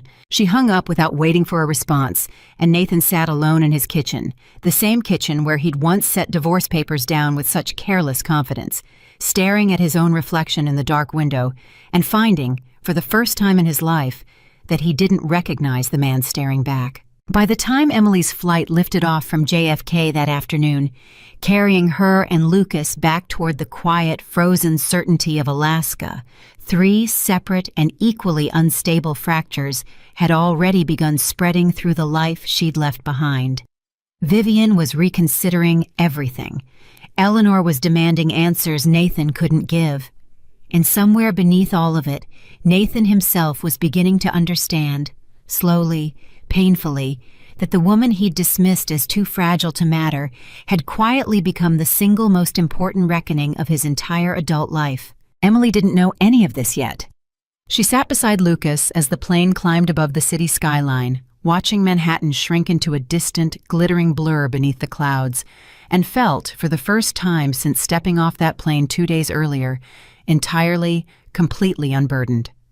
"Ready to go home?" Lucas asked quietly, watching her profile against the window. Emily turned to look at him, something settled and certain moving through her chest. "Yeah," she said, "I really am." Neither of them could have known, in that quiet, ordinary moment, 30,000 feet above the clouds, just how quickly everything they'd both worked so hard to rebuild was about to be tested again. The engagement dinner arrived exactly 9 days later, and by the time Nathan straightened his tie in the mirror of the private dining room Eleanor had rented at the Whitmore family's usual restaurant, he had rehearsed a version of himself so carefully composed that even he almost believed it. Almost. "You look tense," Eleanor said, appearing behind him in the mirror's reflection, adjusting his collar with the same brisk efficiency she'd used to straighten his tie before every important moment of his adult life. "Tonight matters, Nathan. The Coles have already heard whispers about the conference. Tonight needs to put those whispers to rest completely." "I understand, Mother. Do you?" Eleanor's eyes met his in the mirror, sharp and assessing. "Because I need you to actually be present tonight, not distracted, not staring at your phone wondering what's happening 3,000 miles away in Alaska." Nathan turned to face her directly. "I haven't texted Emily since the conference." "Good," Eleanor said. "Keep it that way." But the truth, Nathan hadn't admitted to anyone, not his mother, not Vivian, not even himself in the quiet hours before sleep, was that he hadn't needed to text Emily to think about her constantly. Her absence had become its own kind of presence, a silence in his life that used to be filled with something and now simply echoed. The dinner began politely enough. Vivian's parents, the elder Coles, arrived precisely on time, dressed in the understated, expensive elegance that had always made Eleanor practically vibrate with approval. Champagne was poured, toasts were prepared. Photographers hired by Eleanor for a private engagement announcement waited discreetly near the entrance. Ready to capture the moment for the society pages, Eleanor still cared about more than almost anything else in her life. But Vivian was quiet, too quiet. She sat beside Nathan with her hand resting lightly on his arm, smiling at exactly the right moments, laughing at her mother's jokes with practiced ease. And to anyone watching from across the room, she appeared to be exactly the composed, radiant bride-to-be everyone expected. Only Nathan, sitting close enough to feel the tension coiled beneath her performance, understood that something had shifted irreversibly since the night she'd found him staring at his phone with Emily's name half-typed into a message. "You're doing wonderfully," Nathan murmured to her during a brief lull in conversation, his voice low enough that only she could hear. "Am I?" Vivian said. Not quite a question, her smile never faltering, even as her eyes stayed fixed somewhere across the room. "Funny, I don't feel wonderful at all." Before Nathan could respond, Eleanor rose to her feet, tapping her champagne glass with a small silver spoon, the universal signal for an announcement about to begin. The table quieted. All eyes turned toward her. "I want to say a few words," Eleanor began, her voice carrying the particular warmth she reserved exclusively for moments being performed for an audience, about how happy this family is to finally welcome Vivian back where she belongs. Polite applause. Vivian's smile tightened almost imperceptibly. "Nathan and Vivian were always meant to find their way back to each other," Eleanor continued, "and after everything this family endured with a marriage that simply wasn't the right fit, I couldn't be more relieved to see my son finally choosing correctly." The words landed like a slap, not just for Vivian, whose jaw tightened at being reduced to a corrective measure for someone else's mistake, but for something inside Nathan, too. Something that recoiled sharply at hearing 10 years of his marriage to Emily dismissed so casually as simply the wrong fit, as though Emily herself had been an error in judgment rather than a person he had genuinely once loved before he learned to stop seeing her clearly. "Actually," Nathan heard himself say, standing abruptly, his own voice surprising him as much as everyone else at the table, "I'd like to say something too, if that's all right." Eleanor's smile flickered, uncertain. "Of course, darling." Nathan looked around the table, at Vivian's parents watching expectantly, at Vivian herself, whose expression had gone carefully unreadable, at his mother, whose eyes carried a warning even as her mouth remained fixed in its practiced smile. "I think," Nathan began slowly, choosing each word with unusual care, "that it's not fair to characterize my first marriage as simply the wrong fit. Emily wasn't a mistake. She was an extraordinary woman that I failed to appreciate, and I think if I'm being honest with everyone at this table tonight, some part of me is still working through exactly how badly I failed her." The table had gone completely silent. "Nathan," Eleanor said, a warning edge cutting sharply through her voice now, all pretense of warmth abandoned. "This is neither the time nor the place." "When is the time, Mother?" Nathan said, something raw and unguarded breaking loose in his voice. 10 months of quiet, unexamined guilt, suddenly finding its way to the surface at the worst possible moment. "You've spent this entire dinner talking about Emily like she was some kind of defect in my judgment. She wasn't. I spent 10 years convincing her that her ambitions, her career, her entire sense of self was somehow incompatible with the life I wanted for us. And watching her stand on that stage 3 weeks ago, watching everyone in that room respect her for exactly the things I once told her to abandon, I realized something I should have realized a long time ago." "Nathan, stop talking," Eleanor hissed, her composure cracking visibly now, glancing anxiously at the Coles, whose expressions had shifted from polite confusion into something considerably more alarmed. But Nathan didn't stop. Something had broken loose inside him, months of unexamined guilt and confusion, finally finding a voice he could no longer contain. "I don't think I ever actually loved Emily the way she deserved to be loved," he continued, his voice unsteady now. "I loved the idea of her, the version of her that made our family look good, and when that version stopped being convenient, I discarded her without a second thought. And I think, watching her build an entirely new life without me, without any of this," he gestured vaguely at the expensive dining room, the champagne, the photographers waiting outside, "I've realized that everything I thought mattered might not matter at all." Vivian sat frozen beside him throughout this entire confession, her face pale, her hand slowly withdrawing from his arm, and when Nathan finally turned to look at her, really look at her, he saw not anger in her expression, but something closer to recognition, as though she'd been waiting for exactly this moment to arrive, dreading it and expecting it in equal measure. "Vivian," Nathan started, but she was already standing, gathering her small clutch purse with hands that trembled only slightly. "Don't," she said quietly, cutting him off before he could finish. "I think you've said everything that needed to be said tonight, Nathan. Probably more honestly than either of us expected." "Vivian, please let me explain." "You just did," she said, her voice steady despite the devastation clearly moving behind her eyes. "In front of my parents, at our engagement dinner." She turned toward her parents, who sat in stunned, mortified silence, clearly already calculating the social fallout of the evening. "I'm sorry," she said to them. "I think we need to postpone this, indefinitely." She walked out of this private dining room without another word, her heels clicking sharply against the marble floor, and the photographers waiting outside, expecting a joyful engagement announcement. Instead, captured a grainy, distant shot of Vivian Cole leaving the restaurant alone, her expression carefully composed, even as tears finally began sliding down her face once she believed she was out of frame. The dinner dissolved into chaos almost immediately after that. Vivian's mother stood, furious, demanding an explanation Nathan couldn't adequately provide. Eleanor's face had gone a shade of pale fury Nathan had rarely seen in his entire life. And somewhere in the middle of it all, Nathan sat alone at the head of a table that had, only minutes earlier, been arranged to celebrate the beginning of his second engagement, understanding with sudden, sickening clarity that he had just detonated it himself, in front of everyone, for the sake of a confession about a woman who was 3,000 miles away and had not asked him for a single word of it. "Do you have any idea what you just did?" Eleanor demanded, once the Coles had left, her voice shaking with barely restrained fury. You just humiliated this family in front of one of the most influential couples in this city. For what, Nathan? For a woman who signed your divorce papers without even blinking? A woman who clearly doesn't want you?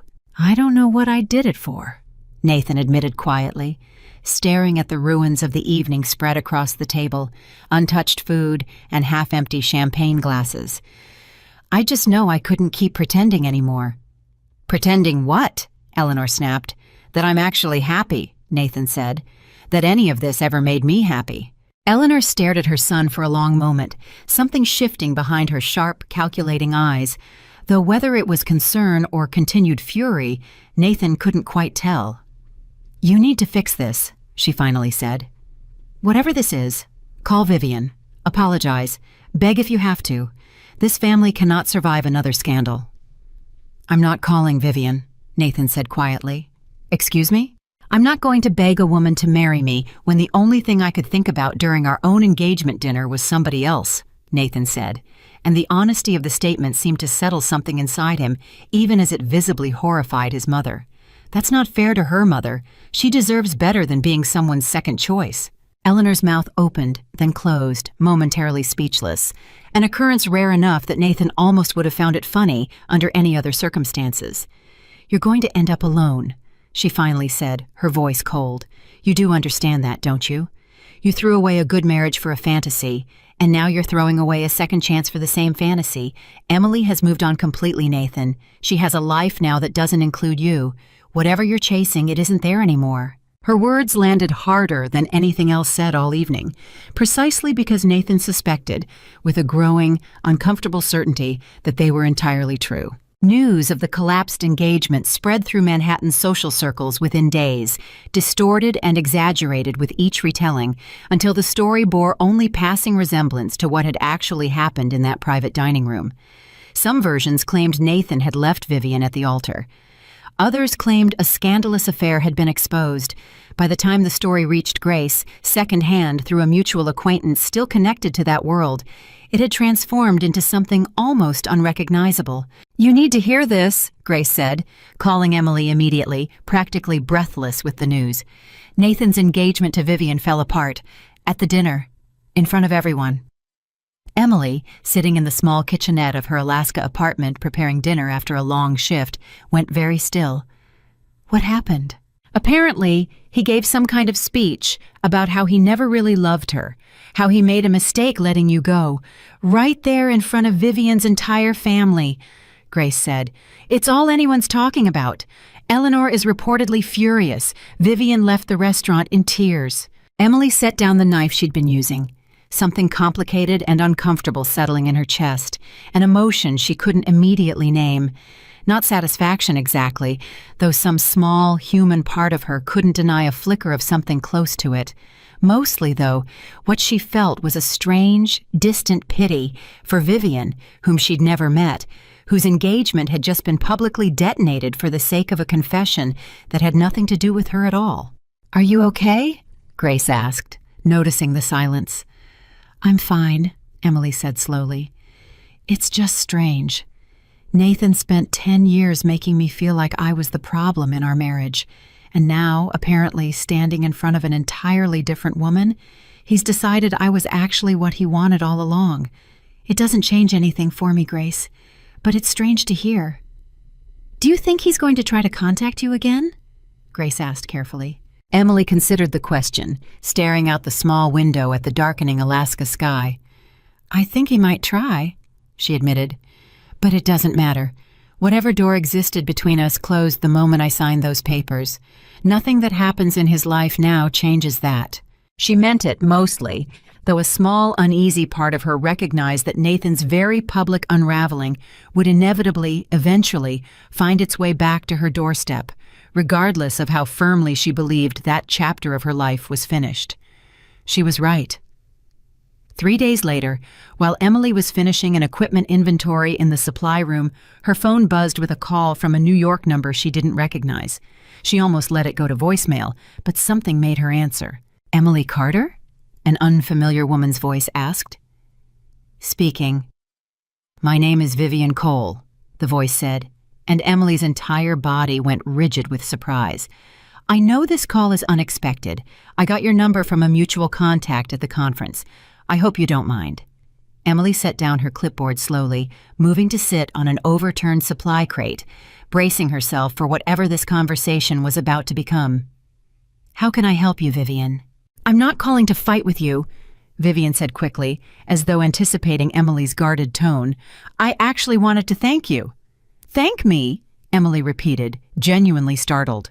"Nathan gave a speech at our engagement dinner about how he never really loved me, how he made a terrible mistake letting you go," Vivian said, her voice carrying a strange mixture of bitterness and exhausted relief.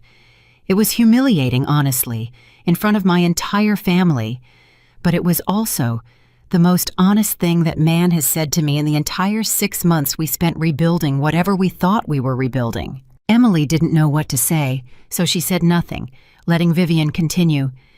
"I came back to New York because my own engagement fell apart in London," Vivian admitted. "Nathan was comfortable, familiar, safe. I convinced myself I was in love with him again because it was easier than admitting I didn't actually know what I wanted anymore. But watching him unravel in front of everyone over a woman he hasn't spoken to in nearly a year, I realized something important." "What's that?" Emily asked quietly. "That I don't want to spend my life being someone's consolation prize," Vivian said. "And honestly, Emily, from everything I've heard about you, you deserved so much better than being married to a man who spent an entire decade making you feel small so he could feel important. I don't know you. I probably never will. But I wanted you to know that whatever guilt you might be carrying about how this all unfolded, none of it belongs to you. Nathan did this to himself. He's been doing it to himself for a long time, apparently, long before either of us ever met him." Emily felt something unexpected loosen in her chest, a knot of unresolved tension she hadn't realized she'd still been carrying, the quiet, residual guilt of having somehow, indirectly, been the reason another woman's engagement collapsed. "Thank you for saying that," she said softly. "I hope you find whatever you're actually looking for, Vivian. I mean that." "I hope the same for you," Vivian said. "It sounds like you already have." The call ended there, brief and strange and unexpectedly healing, closing a loop Emily hadn't even realized needed closing.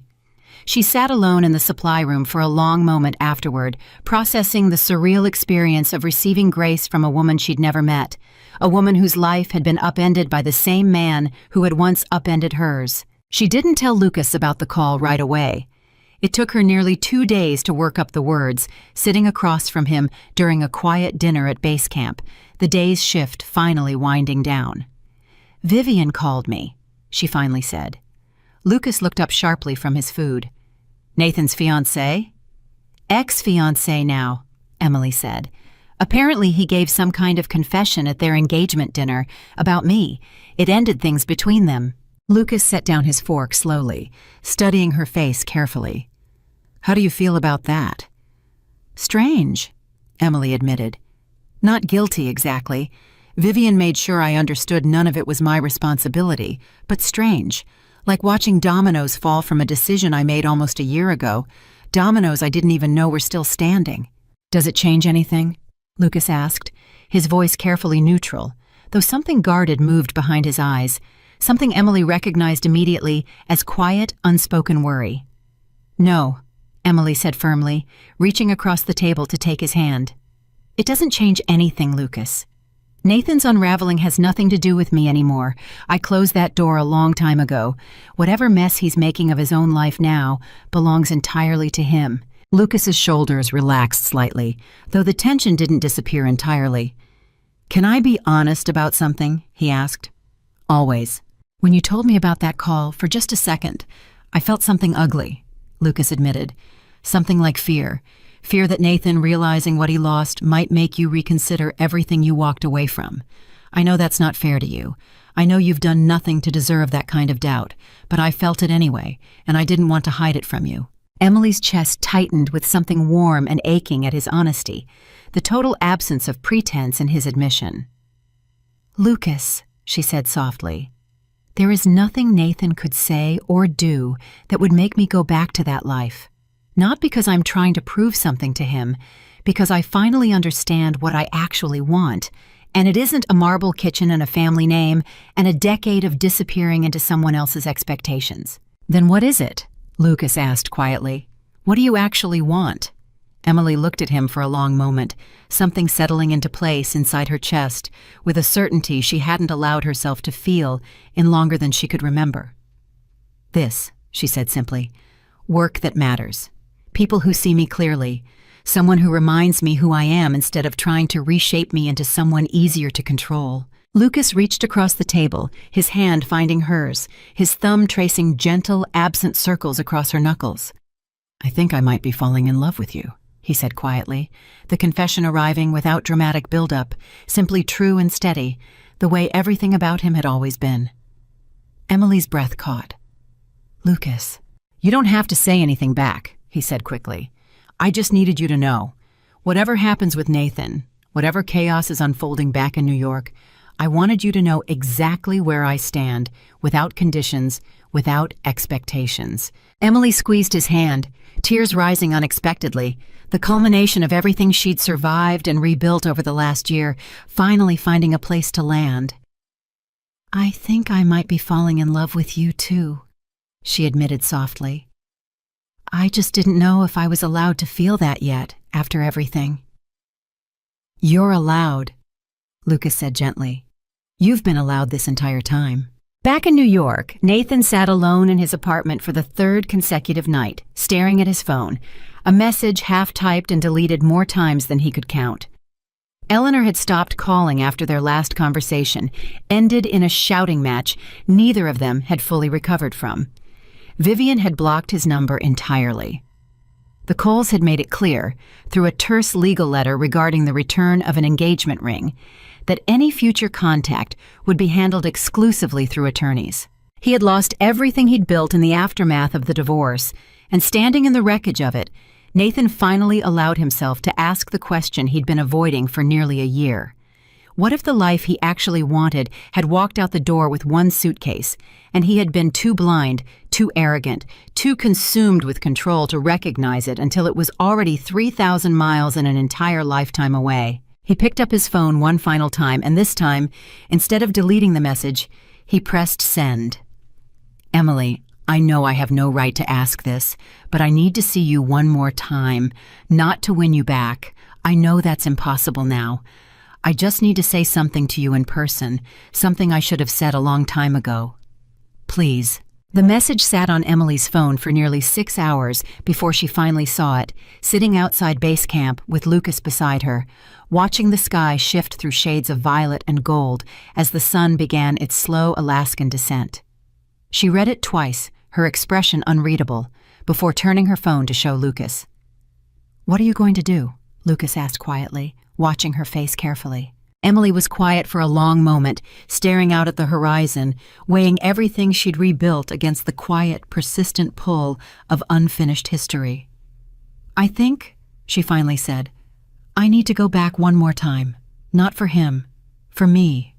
To finally close this completely, on my own terms, so nothing from that life ever has the power to pull at me again."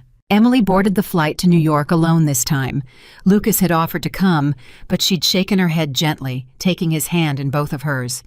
"I need to do this by myself," she'd told him. "Not because I don't want you there, because I need to know I can walk into that room and walk back out again without needing anyone else's strength to hold me up. I need to prove that to myself, once and for all." Lucas had nodded, understanding immediately, the way he always seemed to understand exactly what she needed without her having to explain it twice. "I'll be here when you get back," he'd said simply. "Whatever happens, whatever happens."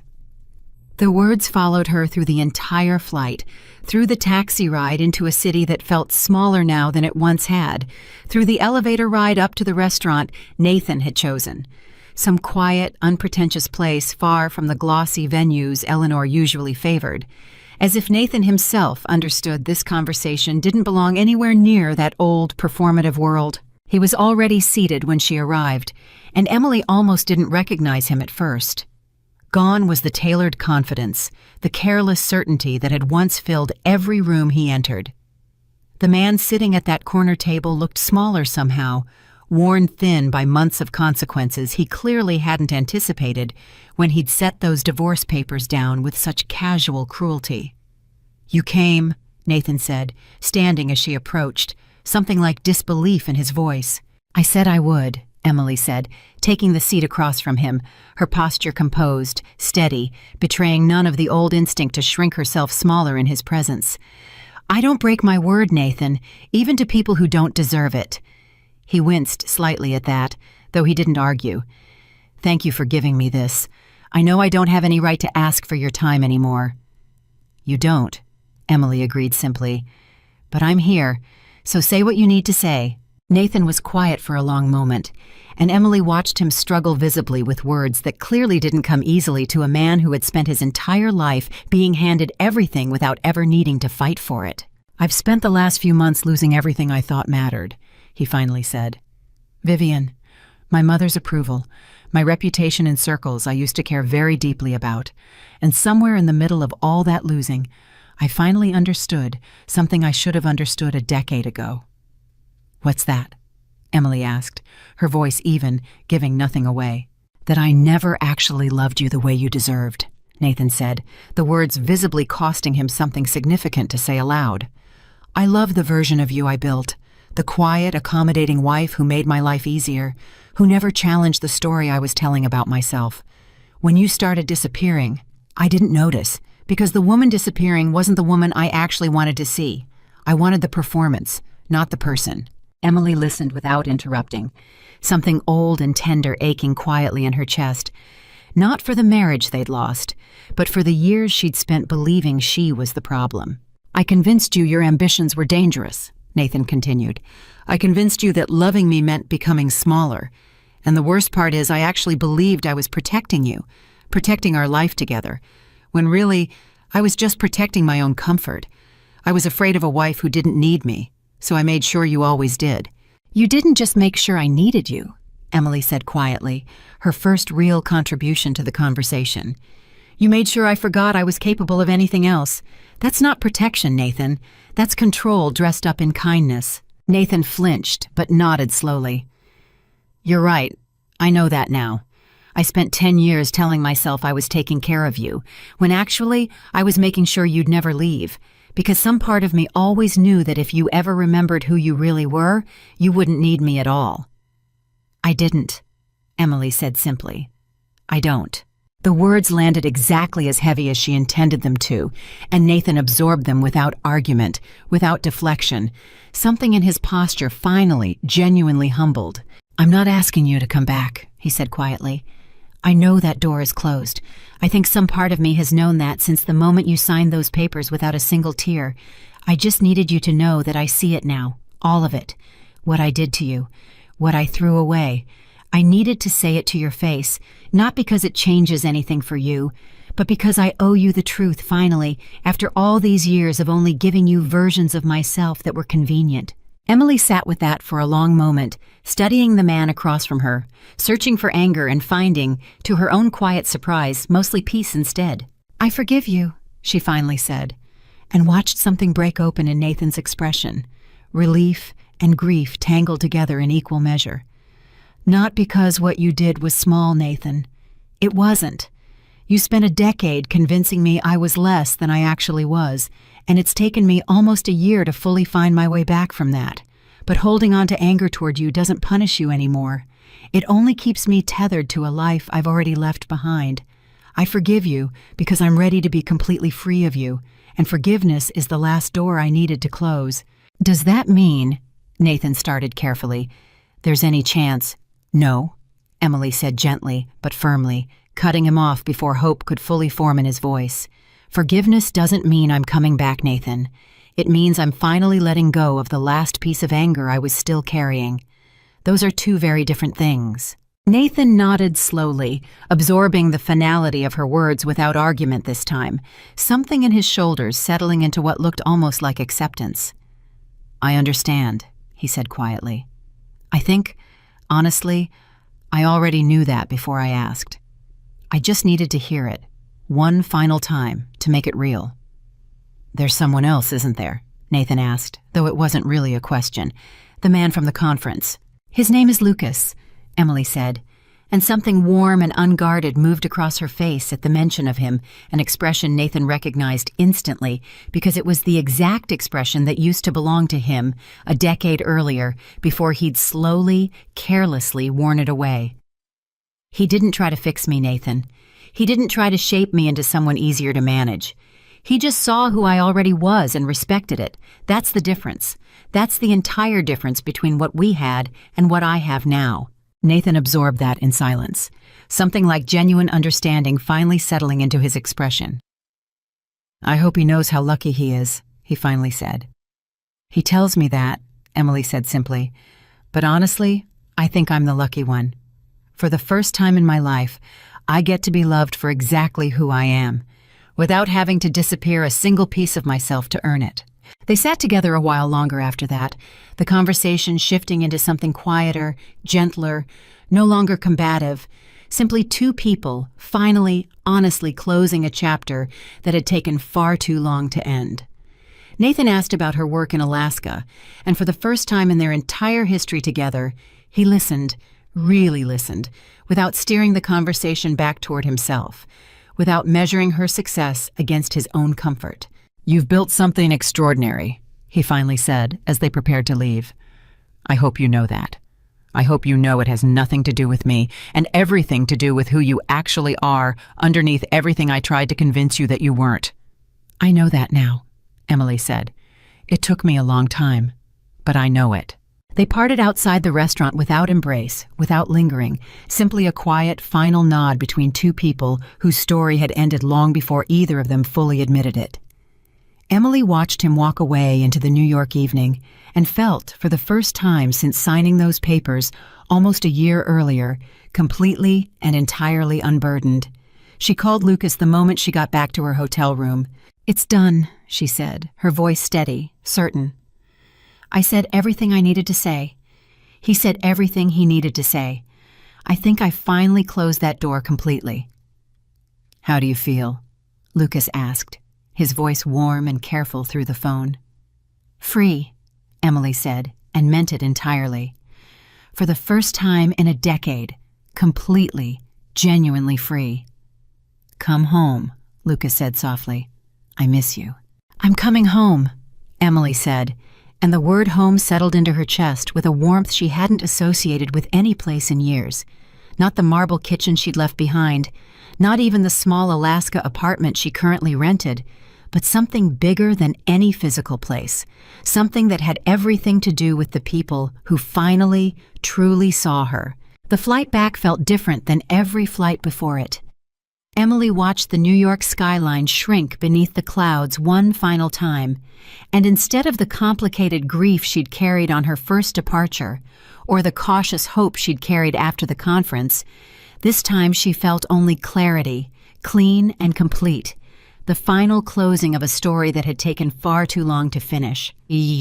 Grace met her at the gate in Anchorage, an unnecessary but deeply appreciated gesture, wrapping her in a fierce hug the moment Emily stepped through security. "How was it?" Grace asked, searching her friend's face for any sign of relapse into old grief. "It was exactly what I needed," Emily said, smiling in a way that reached all the way to her eyes. "I said goodbye to that entire chapter of my life, Grace. Completely. Nathan, Eleanor, all of it. I don't think any of it has power over me anymore." "And Lucas?" Grace asked, unable to hide her grin. "Lucas is waiting for me," Emily said, and something in her voice made Grace's smile widen even further. He was waiting exactly where he said he would be, standing near the small regional airport's exit, with his hands tucked into his jacket pockets, and the moment Emily saw him, something in her chest simply, quietly settled into place, the way a key finally finds the lock it was always meant for. She crossed the distance between them without hesitation, and he caught her easily, wrapping his arms around her with a certainty that had nothing performative in it. Nothing calculated, simply two people who had found their way back to each other across 19 years and thousands of miles, and finally, impossibly, arrived exactly where they belonged. "Welcome home," Lucas murmured into her hair. "I think I finally am home," Emily said, pulling back just enough to look at him properly. "Not this place exactly. You, this, whatever we're building together. That's home now. Months passed after that, the seasons shifting across the Alaskan wilderness in their slow, indifferent rhythm, and Emily's life continued expanding in ways she never could have imagined during her decade of careful, quiet disappearance in New York. Her outreach program grew. Her reputation in trauma medicine solidified into something respected far beyond the borders of Alaska. She spoke at 3 more conferences that year, each time standing taller than the last, each time feeling less and less haunted by the ghosts of the woman she used to force herself to be. And through all of it, Lucas remained steady beside her, not as someone completing a story that had been missing him, but as someone who simply, consistently, showed her exactly who she already was, every single day, without condition, without agenda, without ever once asking her to be smaller so he could feel larger. 1 year to the day after she'd signed those divorce papers on that marble counter, Emily stood on a stage in New York once again, this time as the keynote speaker for the same medical conference that had once forced her back into a city full of ghosts. Lucas sat in the front row, exactly where he'd promised he'd always be, watching her with the same quiet, steady pride he'd carried since the very first day she stepped onto his medical team. She spoke about resilience that day, about the particular kind of strength required to rebuild a life from nothing, about the difference between being loved and being owned, a distinction she had learned the hardest possible way and now carried as the foundation of everything she believed about herself. For 10 years, she told the packed auditorium, her voice steady and unshaking, I believed that disappearing was the price of being loved. I believed that shrinking myself, dimming every part of who I actually was simply what love required. It took losing everything I thought mattered to finally understand that real love doesn't ask you to disappear. Real love asks you to become more fully yourself, not less. The applause that followed was thunderous, sustained, and standing on that stage, bathed in recognition she had once been told she didn't deserve to want, Emily understood with complete, unshakable certainty that she had finally, truly won back everything Nathan had once convinced her she couldn't have. Somewhere in that same city, though Emily didn't know it and wouldn't have cared even if she had, Nathan Whitmore sat alone in his apartment that same evening, having declined an invitation to attend the conference himself, understanding finally that some doors, once closed properly, deserved to stay closed. He had spent the past year rebuilding something quieter, something less performative, working through therapy sessions he'd once have dismissed as unnecessary, slowly learning to separate his own worth from his family's expectations, his mother's approval, the careful architecture of control he'd spent his entire life mistaking for love. He would never fully understand what he had lost until he watched from a distance the woman he'd once dismissed become everything he'd once told her she couldn't be. But somewhere in that understanding, painful and overdue as it was, Nathan finally began the slow, difficult work of becoming someone capable of genuine love rather than someone who simply demanded it. That was his story to finish, quietly, privately, far from the one that mattered most. Because Emily's story had already found its ending, standing on that stage, surrounded by colleagues who respected her work, loved by a man who had waited 19 years without even knowing her name, finally, completely whole in a way she had once believed impossible. After the conference ended, Lucas found her backstage, pulling her into a fierce embrace the moment she stepped off the platform. "You were extraordinary," he said, his voice thick with pride. "Every single word." "I meant every single word," Emily said, resting her forehead against his. "It took me 36 years to learn that lesson, Lucas. That love isn't supposed to cost you yourself. That the right person doesn't need you to disappear to prove you love them." "I never wanted you to disappear," Lucas said softly. "I've spent this entire year watching you become more yourself every single day. That's the only kind of love I know how to give." Emily smiled, tears rising, though these tears carried none of the grief that had once defined every difficult moment of her adult life. These tears were simply, purely joy, the culmination of a year spent rebuilding everything she once believed had been permanently lost. "Marry me," Lucas said suddenly, the words arriving without dramatic preparation, without elaborate staging, simply true and steady, exactly the way everything about him had always been. Not because you need completing, because I want to spend the rest of my life watching you become even more fully yourself, and I can't imagine doing that from anywhere except right beside you. Emily laughed through her tears, the sound rich and unguarded and entirely her own. Yes, she said simply. Yes, Lucas. 1,000 times yes. There was no elaborate proposal staged for social approval, no photographers waiting outside, no careful architecture of appearances designed to satisfy anyone's expectations but their own. There was only two people, standing quietly backstage after a conference that had once represented everything Emily feared about returning to her old life, choosing each other freely, completely, without conditions attached. They married the following spring, a small ceremony held not in some grand venue chosen for its social prestige, but at the edge of the Alaskan wilderness where they'd first found each other again, surrounded by the small, close-knit medical team that had become Emily's true family, Grace standing beside her as maid of honor, tears streaming freely down her face throughout the entire ceremony. There was no marble kitchen, no careful performance for an audience determined to judge every detail. There was only vast, open sky and two people who had waited a combined 36 years to find their way back to exactly where they belonged. Emily wore her mother's wedding ring on a chain around her neck that day, the only physical piece of her family she still carried. And standing at that makeshift altar, wind moving softly through the pines, she felt her family's presence in a way she hadn't allowed herself to feel in 19 years. A quiet, grateful sense that somewhere, somehow, they were watching, finally at peace knowing their daughter had found her way home. "I promise," Lucas said during his vows, his voice steady despite the emotion clearly moving beneath it, "to never ask you to be smaller than you are. To never mistake your strength for something threatening or your ambition for something inconvenient.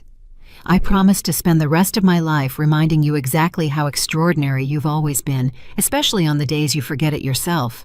Emily's vows, when her turn came, carried the particular clarity of a woman who had rebuilt herself from nothing and finally understood exactly what she was worth. "I spent 10 years believing love meant disappearing," she said, her voice carrying clearly across the small, gathered crowd. "You taught me that real love does the opposite. It calls you back to yourself every single day without condition. I promise to spend the rest of my life loving you exactly the same way you've loved me, fully, without asking you to be anyone other than exactly who you are." They sealed their vows as the sun began its slow descent behind the mountains. And somewhere in that quiet, unguarded moment, surrounded by wilderness and family, and the particular kind of love that asks nothing except honesty, Emily Carter finally understood the full truth of everything she had survived to arrive at this exact place. The divorce papers Nathan had once handed her with such careless cruelty, believing they would destroy her, had instead become the single document that finally set her free. Not free from love, but free to find love that didn't require her disappearance. Free to become, finally, completely, the woman she had always been underneath a decade of careful, quiet erasure. Because sometimes the ending of one story isn't a tragedy at all. Sometimes it's simply the first sentence of the story that was always meant to be hers. And Emily Carter, standing at the edge of the wilderness with the man who had waited 19 years to find his way back to her, had finally, completely, unshakably become the author of her own extraordinary life. 2 years after the wedding at the edge of the wilderness, Emily Bennett stood in a hospital corridor in Anchorage, staring at an ultrasound image in her trembling hands, and felt something inside her chest that she hadn't expected to feel again after everything she'd survived. Fear, yes, but underneath it, something far larger. Hope, unguarded and total, the kind she'd once believed Nathan had permanently stripped out of her. "You're sure about this?" Lucas said, standing beside her, his own hands not quite steady either, staring at the small, grainy image on the screen as though it might disappear if he looked away. "I'm sure," the technician said, smiling warmly at both of them. "Congratulations. You're 7 weeks along." Emily laughed, a sound that came out somewhere between joy and disbelief, and pressed her hand against her still flat stomach, as though she could already feel the impossible, quiet miracle growing there. She was 38 years old.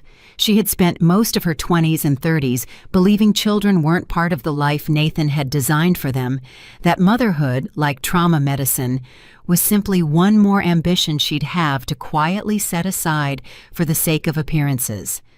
She had grieved that loss privately for years, never fully naming it even to herself, tucking it away in the same drawer where she'd hidden her medical license documents. And now, standing in a hospital corridor 3,000 miles from the life that had tried to convince her this wasn't possible, she understood that grief had simply been waiting, patient and quiet, for the right moment to become something else entirely. "I need to call Grace," Emily said, wiping at her eyes, laughing again at her own tears. "She's going to lose her mind." She did. Grace's scream through the phone was loud enough that Lucas, sitting beside Emily in the car, actually pulled the phone slightly away from his wife's ear, grinning at her reaction with unguarded delight. "I'm booking a flight," Grace announced immediately. "I don't care what shifts I have to trade. I am not missing a single second of this." "Grace, you don't have to." "Emily Carter Bennett, I watched you sign divorce papers without shedding a single tear, and I have watched you rebuild an entire life from absolutely nothing," Grace said, her voice thick with emotion despite the joke buried inside it. "I am not going to miss the part where you get everything you actually deserve. I'll see you next month."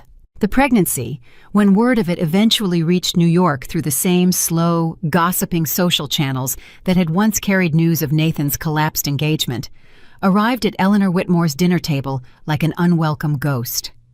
Eleanor heard it from a cousin who still kept loose tabs on Emily, out of habit more than genuine interest, and the news landed with a complicated weight Eleanor hadn't expected. She had spent 2 years telling herself that Emily Carter no longer mattered to this family, that her son's brief, humiliating unraveling at that engagement dinner had simply been a temporary lapse, a wound that had long since scarred over.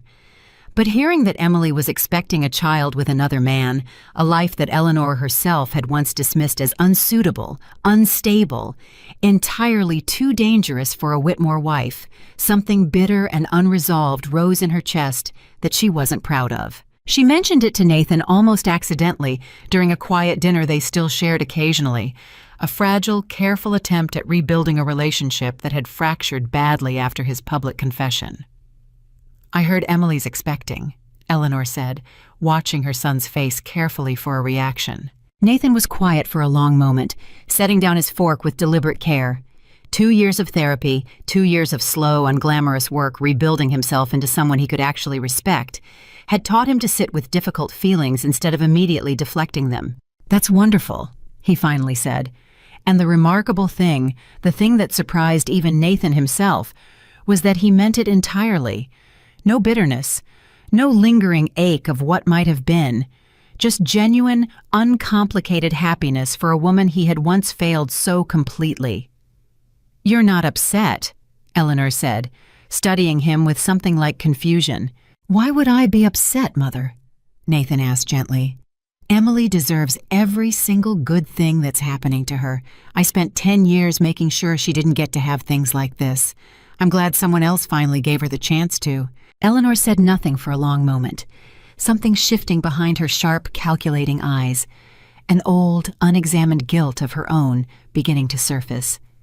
She had spent years insisting Emily wasn't right for this family, had spent years subtly, persistently chipping away at her daughter-in-law's confidence right alongside her son, and watching Nathan sit across from her now, genuinely at peace with a happiness that didn't belong to him, she felt, for the first time, the full weight of what their family had actually done to that young woman. "I was wrong about her," Eleanor said quietly, the admission clearly costing her something significant. "I should have seen what she actually was worth a long time ago." "Yes," Nathan said simply, "you should have. So should I." It wasn't forgiveness, exactly, not fully, not yet. But it was the beginning of something honest between mother and son that hadn't existed in years. A small, quiet crack of light, finally breaking through walls neither of them had realized they'd built so carefully. Back in Alaska, Emily's pregnancy progressed through the changing seasons with a steadiness that felt, to her, like its own kind of miracle.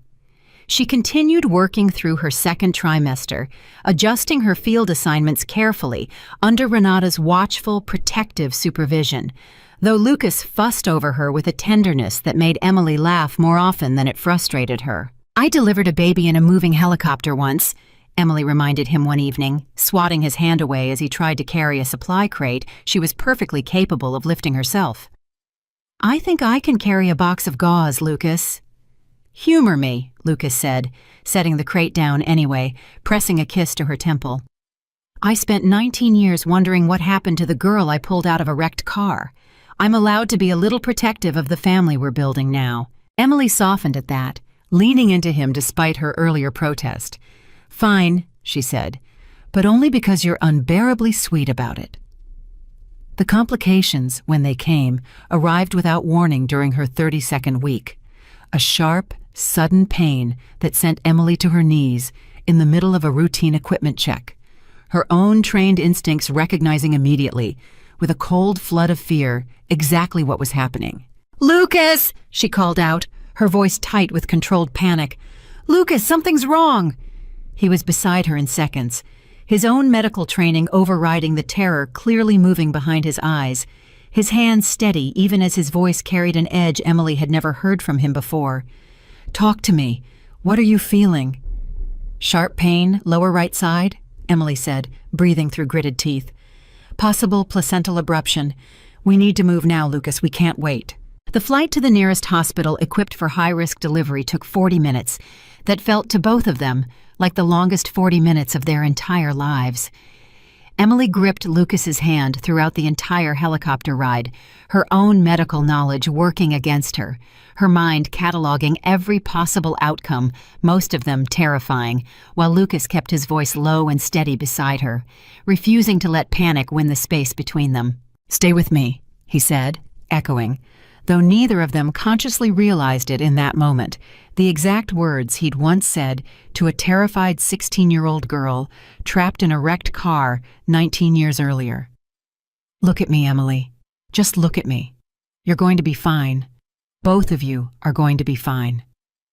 She held onto his voice the way she'd held onto it once before, across an impossible span of years, and somehow, impossibly, it steadied her exactly the same way. The delivery, when it happened, was emergency and chaotic and terrifying in ways that no amount of medical training could have fully prepared either of them for.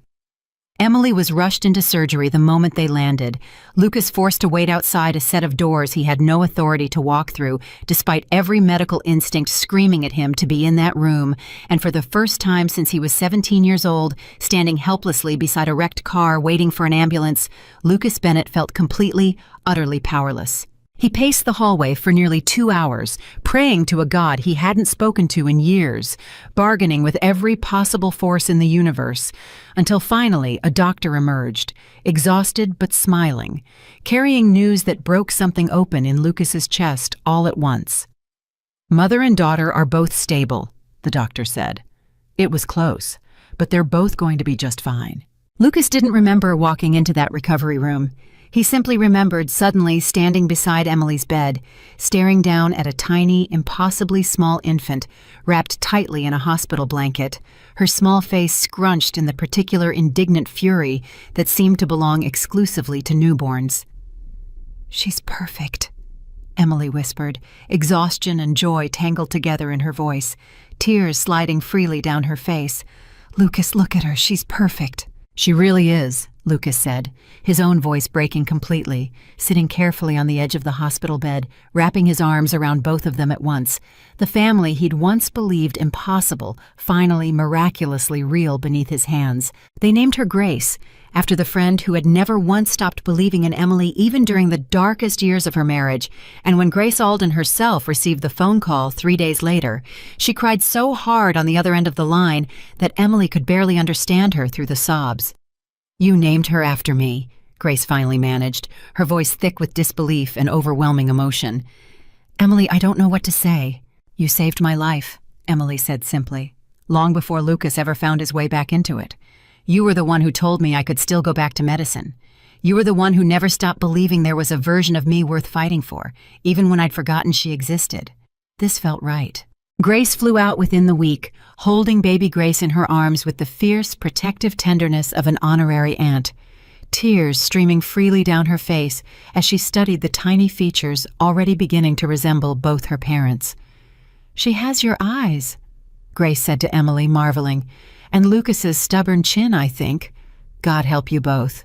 Emily laughed, exhausted and radiant, watching her daughter sleep peacefully in her best friend's arms, and felt the full, complete circle of everything she'd survived finally close around her. Word of Emily's daughter, like everything else in her life since the divorce, eventually made its way back to New York, carried through the same loose social threads that connected her old life to her new one. This time, when Eleanor heard the news, she surprised everyone, including herself, by asking Nathan for Emily's address. "I want to send something," Eleanor said, "for the baby." Nathan studied his mother carefully, searching for some hidden motive, some remnant of the old, calculating Eleanor, who never did anything without a strategic purpose attached. He found instead something that looked genuinely, uncomplicatedly, like remorse. "Why now, Mother?" he asked gently. Eleanor was quiet for a long moment, her composure cracking just slightly at the edges. "Because I spent years telling that woman she wasn't good enough for this family," she finally admitted. "And she went on to build a life more extraordinary than anything this family has managed in 3 generations. I think I owe her more than a gift, Nathan, but it's a place to start." The package that arrived at Emily's door 2 weeks later contained a small, exquisitely soft baby blanket, hand-stitched, clearly expensive, and a short, carefully written note that Emily read twice before setting down, something complicated moving through her chest. "I was wrong about you," the note read, in Eleanor's precise, elegant handwriting. "I hope your daughter grows up exactly as unshrinkable as her mother. Congratulations, Emily. You deserved every bit of this happiness, and I regret not seeing that sooner." Emily didn't respond immediately. She sat with the note for several days, turning it over in her mind, weighing old wounds against the genuine humility she could feel radiating from those few careful sentences. Finally, she wrote back, simple and gracious, the words of a woman who had long since stopped needing anyone's approval, but had learned slowly the value of extending grace, even to those who hadn't always deserved it. "Thank you, Eleanor. I hope you're doing well. It wasn't friendship. It probably never would be. But it was closure, complete and gentle, the final loose thread of her old life finally, quietly tied off." Nathan, for his part, continued the slow, unglamorous work of rebuilding himself into someone he could respect, someone capable of genuine connection rather than careful control. He didn't remarry right away. He spent nearly 3 years single, working through therapy, rebuilding friendships he'd neglected during his marriage to Emily, slowly learning to separate his own worth from his family's expectations. When he finally did fall in love again, nearly 4 years after that engagement dinner had collapsed so publicly, it was with a woman entirely unlike either Emily or Vivian, a public defender named Sarah, who had no interest whatsoever in the Whitmore family's social standing, who challenged him constantly, who refused, from their very first date, to shrink herself for anyone's comfort. "You're not going to try to change me, are you?" Sarah had asked him bluntly, early in their relationship, her sharp eyes studying him carefully. "No," Nathan had said, and meant it completely. The lessons of his failed first marriage finally, fully integrated into who he'd become. "I learned that lesson already. I'm done trying to reshape people into something smaller so I can feel bigger." They married quietly 2 years later, no elaborate engagement dinner, no photographers waiting outside a private dining room, just a small ceremony that Eleanor attended with genuine, humbled warmth, finally understanding, after everything, what actual love looked like when it wasn't built on performance. Emily received a wedding announcement in the mail, and she smiled reading it, genuinely happy for a man who had once broken her so completely, understanding now, with the clarity of someone who had rebuilt an entire life from nothing, that Nathan's growth didn't diminish her own journey. It simply proved that people could change, that even the deepest wounds could eventually give way to something like grace, on both sides of a story that had once seemed irreparably broken. Back in Alaska, Emily's daughter grew quickly, fiercely, exactly as unshrinkable as Eleanor's note had wished for her. By the time Grace Bennett turned 4, she had already developed her mother's steady hands and her father's relentless curiosity, following Lucas around the base camp with a medical kit toy Emily had bought her, insisting on checking everyone's pulse with grave 4-year-old seriousness. "She's going to be a doctor," Lucas said one evening, watching their daughter carefully bandage a stuffed bear's paw with the kind of intense focus that made both her parents laugh. "Or she's going to run this entire outreach program by the time she's 25, Emily said, smiling as she watched Grace work. "Either way, I don't think anyone's going to convince that little girl she's too fragile for anything."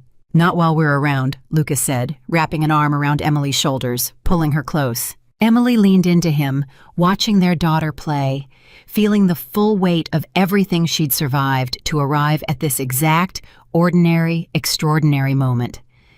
She thought sometimes, in quiet, unguarded moments like this one, about the woman she used to be, standing frozen in a marble kitchen while divorce papers sat between her and a man who had never truly seen her. She thought about how easily that moment could have destroyed her instead of freeing her, how close she had come to disappearing entirely before finally choosing herself. She thought about all the women watching her story unfold from a distance, women sitting in their own quiet kitchens, wondering if they had the strength to sign their own names to their own freedom. And she hoped, fiercely, that somewhere in her story they might find permission to finally, completely choose themselves too. 5 years after signing those divorce papers, Emily stood once more on a conference stage, this time not just as a keynote speaker, but as the newly appointed director of an expanded international trauma outreach program, one that now trained physicians across a dozen remote regions worldwide, built entirely from the ashes of a marriage that had once tried to convince her she wasn't capable of anything beyond a dinner party seating chart. Lucas sat in the front row as always, their daughter perched on his lap, clapping enthusiastically at every pause in her mother's speech, whether it called for applause or not. And Emily, looking out at the audience, felt something settle permanently into place inside her chest, a certainty she would carry for the rest of her life. "People will often tell you," she said, her voice steady and clear across the packed auditorium, "that healing means moving past what happened to you. I don't think that's quite right.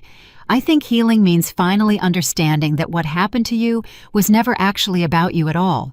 It was about someone else's fear, someone else's need for control, someone else's inability to love you without also trying to own you." She paused, glancing down at Lucas and their daughter, warmth spreading through her chest. "I spent 10 years believing I had to disappear to be loved," she continued. "It took losing everything to learn the truth. The right kind of love doesn't ask you to vanish. It asks you to become more completely, unapologetically yourself every single day for the rest of your life." The applause that followed carried a different weight than any she'd received before, not just professional respect, but something deeper, more personal. The recognition of hundreds of people in that room who had, in their own ways, survived their own versions of disappearing, and were only now, finally, learning how to come back. Emily Carter Bennett walked off that stage into the waiting arms of her husband and daughter, carrying with her the complete, unshakable understanding that the divorce papers Nathan had once handed her with such careless cruelty had never been an ending at all. They had been the very first page of the only story that had ever truly belonged to her. And that story, full of loss and rebuilding and impossible, improbable second chances, had finally, completely become exactly what it was always meant to be. Whole, unshrinkable, entirely, unapologetically her own.